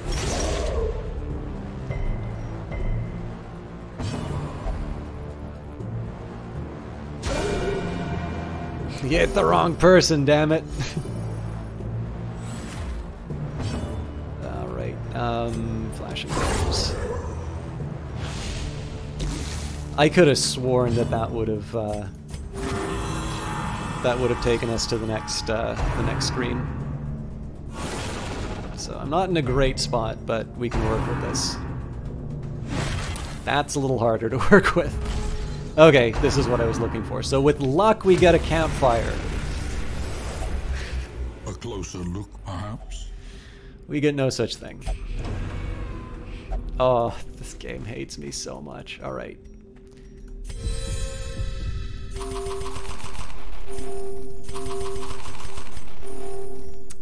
Got anything else to help out? Comet shards don't do anything. Yeah. Well, I don't have a lot of ticking damage, and I don't have a lot of ways of dealing with the ways that this thing is gonna screw with me, but... Reality regained. Okay, so this guy has 20% protection, immune to everything but slightly weaker to blight. As much as I'd like to start by doing damage, we're gonna get our leper to where he needs to be, and we will just punch this guy for all we can. Yeah, clearly my problem with the Miller fight is I just need to get good. And I've more or less learned now that I need to prioritize the ads pretty much to the exclusion of everything else. Specifically for that terrible ability. I don't think... Yeah, there's no... Oh, guard. Okay, that's slightly different. But again, same story. We're just gonna punch punch the farmhand as much as we can. How much damage does he have? 17, Jesus. No, we're going to use Divine Grace, because it's also possible that she might get Stress Heal. This is looking ugly. God damn it. The horror.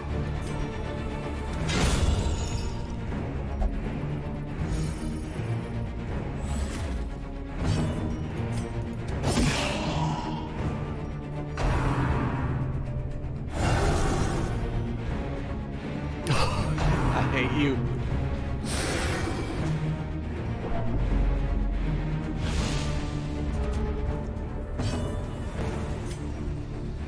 Like I said, we take out the ads even if it means I can't do some damage to the miller.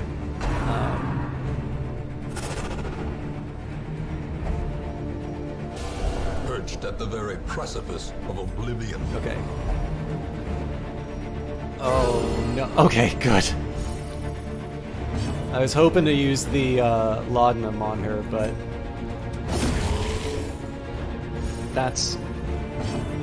that could be worse in terms of outcomes. I'm gonna try and get more of the ticking damage on him now.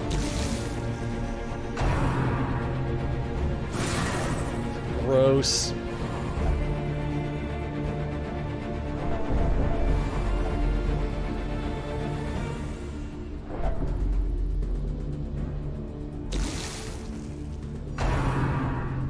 Double reaping? I don't think I've ever seen that. Injury. Astonishingly, my Vestal is still standing after all of that. Okay.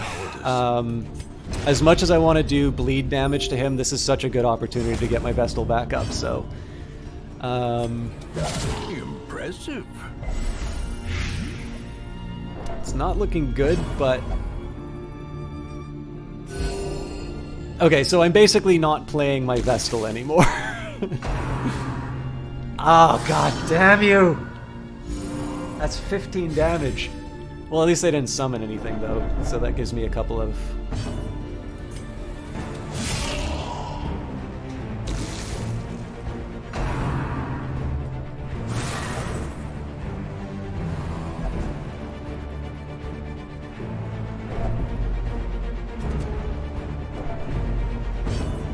Alright,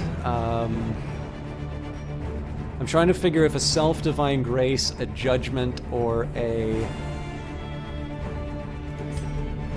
I hate that I'm doing this, but I'm trying to stack on a little more damage to make up for his healing. Not good.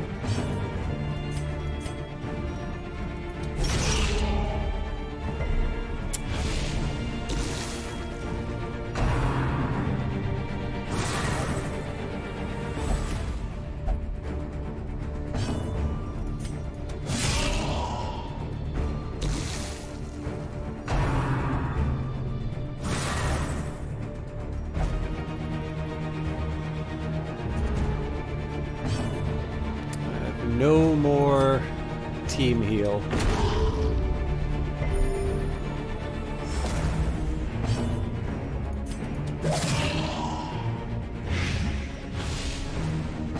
I think it's just balls to the wall in terms of attacks. Oh, we were so tantalizingly close.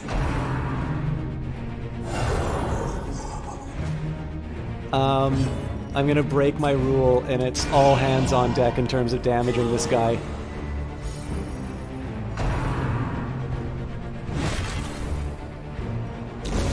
Get fucking wrecked! Barren fields.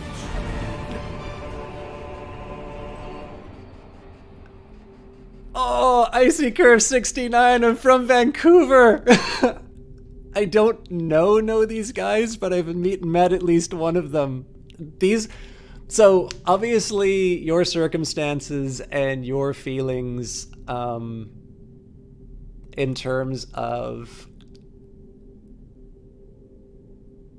you know, in terms of whether or not what you did was the right thing to do, you don't need to be lectured.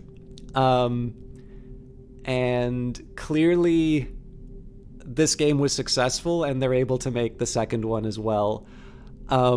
But I can let you know that the people who did make it basically did sort of a take the life savings and take a shot on a dream.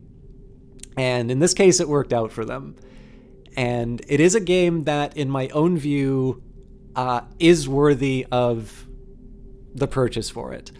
So if you enjoy it, I would recommend, when you can, to do what you can to support it, because in the end, these games do rely on people going ahead for it. But on the other hand, you also know all of that, and you don't need a lecture. So I'm glad that you enjoy the game, and I hope you recommend it to other people, encourage them. But I also need to say, just because it's a Canadian game, and I want to see more Canadians do well in the games industry,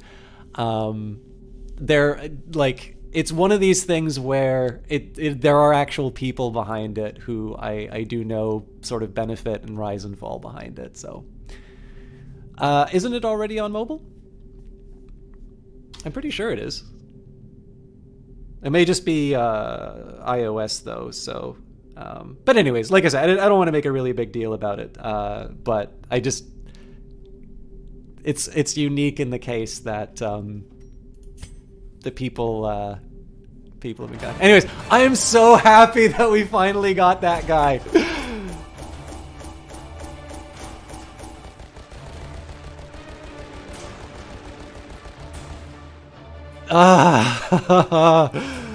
All right. So we got 6,750, 30 comet shards, 12 crests, and a bloody herb. Yeah, so the plan behind that, yes, so here's the thing. I do not disagree with what Miles 4K was saying in terms of the possibility of the healer dying, but you need to be at 0 health before you can get a death blow. And while I was super worried about the fact that I lost control of the healer, the fact that everybody had enough health, and the fact that, of course, that leper got that game-changing crit. If I didn't get that crit, that could have gone very differently. But the thing here is that because there was enough gas in the tank to go for the next round, if somebody went to 0 health and I didn't see a direct path to healing them, I probably would have escaped. But because in that particular moment we didn't have a direct path in terms of a death blow, I will allow the possibility of failing to escape and having a death as a result of that. That's kind of the cost of doing business in my view. The fact that we had enough to be able to sort of push it to the wire was okay, I'm all right with this. And I'll be honest with you, even though that was one of my more desirable teams, I was actually willing to lose a hero on that too. So, when is Darkest Dungeon 2 coming out, or did it already come out? It is not. I do not believe it has a release date announced, so I also think they're still hiring at Red Hook for certain aspects for it, so I wouldn't hold your breath for the second game, but I have no inside information about that. Whew, okay. That feels really good. I am done though, so to those of you... My obsession caused this great foulness, and it is shameful that I must rely upon you to set it right. Recruit Shard Mercenaries. A select few champion heroes have come to answer the strange call of the comet. They hunger for the spoils of this otherworldly vessel, and it can be only used for endless harvest quests in the farmstead. They can be found by the stagecoach. Sorry. Alright, JFC Fuller has controlled the urges of the Crimson Curse for now. El Dolby the 11th has controlled the urges of the Crimson Curse, as has Chia. Falcon is thirsting for the blood. Tools is thirsting for the blood. Modet has controlled the urges of the curse. Croc has controlled the urges of the Crimson Curse. Sigir drank a vial of the blood and their thirst is slaked. Kai LB and Pistris are now level 5. We've got 60,000 golds. I don't think we have any credible paths to leveling these people. Do I even have a bounty hunter anymore? Probably messed that up.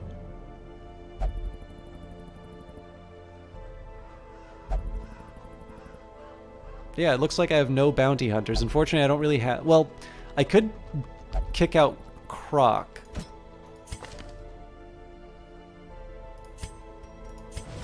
It is done. Turn yourself now to the condition of those poor devils who remain. All right. I don't think I can boost this. Yeah, we don't have enough paintings. I mean, I guess I could trade out deeds. I don't think I need deeds for anything else.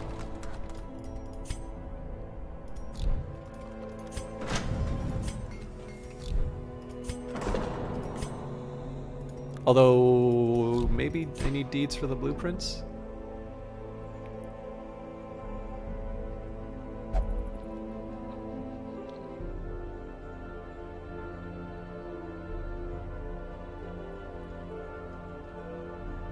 I mean, these are all decisions I can probably make. Yes, I will need deeds at some point. I can make all these decisions the next time I play the game, too. Oh, the healer's so stressed because it went to a high level. No, it was basically all of the... So, I think the AI is specifically set up this way. Like, if they find somebody who's particularly weak as far as stress is concerned, they do tend to pile on the... stress. Like, the bone courtiers, the farmhands, like, pretty much everybody was focusing on that Vestal. It was actually one of the reasons why I kept saying that things like the leper needed to do the reduce stress actions, because if other people started getting negative traits, those negative traits would be infecting the Vestal, which would mean that she'd probably have like 2 heart attacks. It was really hard as far as the flagellant was concerned, because if they are looking for the blood, they tend to cause stress, but if they also have bloodlust, they tend to cause stress. So there's really no good answer about that.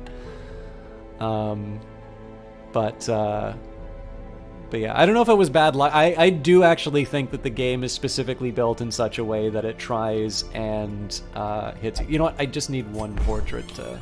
I'm pretty sure it's just one portrait to upgrade the brothel.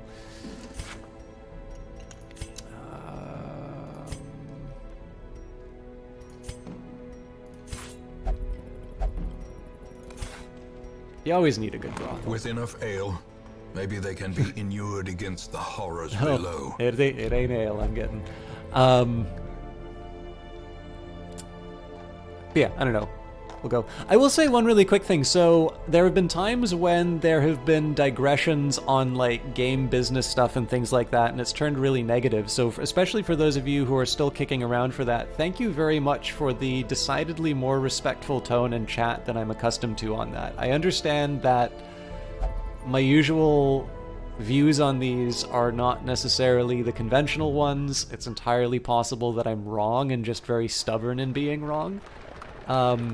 But it is always a roll of the dice in terms of how the tone goes on it, and I was pleasantly surprised by how respectful people were, even despite the fact that clearly there's a lot of distance between the views, and I think it is as important to recognize when it's gone well as to talk about times when it's been unpleasant. So thank you very much for all of you in terms of keeping it to... I mean, it's one of the reasons why I like writing the blogs and stuff like that, because... my hope is that people will be thoughtful and civil enough to hear out the view, even if it's one that they disagree with. And it was certainly a very pleasant,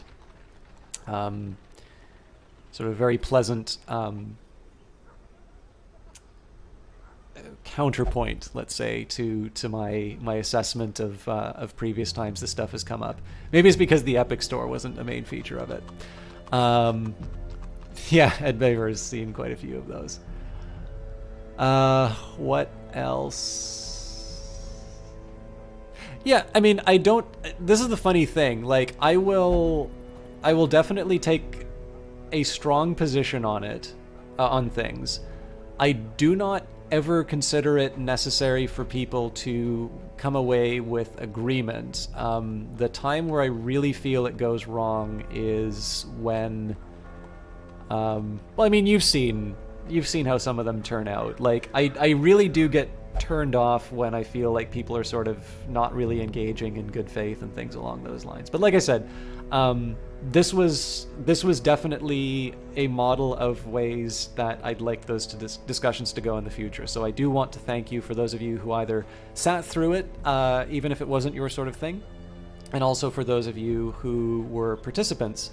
I thank you for making it one that actually made me want to kind of go back to discussions like this, rather than like saying it's like, okay, God, I never need to talk about another issue again.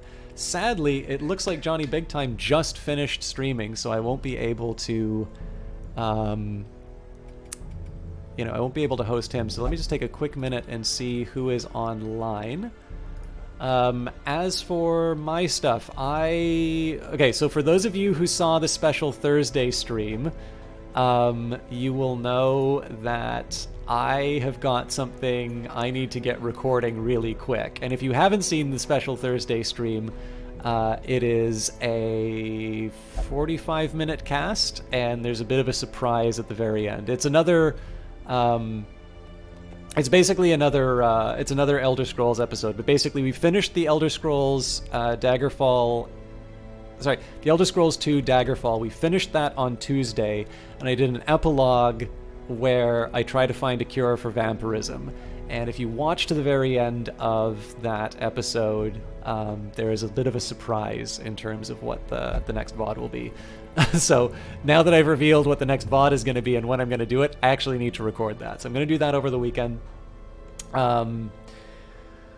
Monday, we're probably back to Stellaris. I know I've got a big battle coming up, and I need to prepare for it, but I think I've held off the Hour of Doom long enough. Tuesday, we're back to the VODs. That's kind of things as usual. Wednesday, we're more Cultist Simulator. It's not the third No, it's not the third Wednesday of the month. Sorry, I'm getting my weeks mixed up. So we'll be back to Cultist Simulator. We may actually get to the end of the Ghoul next week. I'm not 100% sure. Very likely no VODs on Thursday unless I can somehow pull out extra hours over the weekend, which is almost certainly not going to happen because I also have a bunch of reading to do for work. I take my work home with me, unfortunately. And next Friday, probably Darkest Dungeon, but no promises because that is sort of a free floater day for myself. So you're more into philosophy and more material sciences, but you do like exchanging views, so thanks for that, everyone. Well, thank you for being a participant, Ed Bayer. I, of course, am a member, somebody who practices in the social sciences, so I will talk about markets. I will talk about what I think are some of the business dynamics going on in terms of games, where I think a not very sustainable argument is being made. So, like, there's obviously developers have lots of opinions about how Steam should run their business, and the thing is what's good for developers is not necessarily good for consumers, and so I try to maybe rein in some of the excesses of those suggestions. But you guys can read the blog. I am ultimately trying to direct people to that because clearly if there's a substantial objection to the stuff that comes up, you can leave it in the comments. The more activity I get on it, the better. And if you happen to like my stuff, do feel free to share it.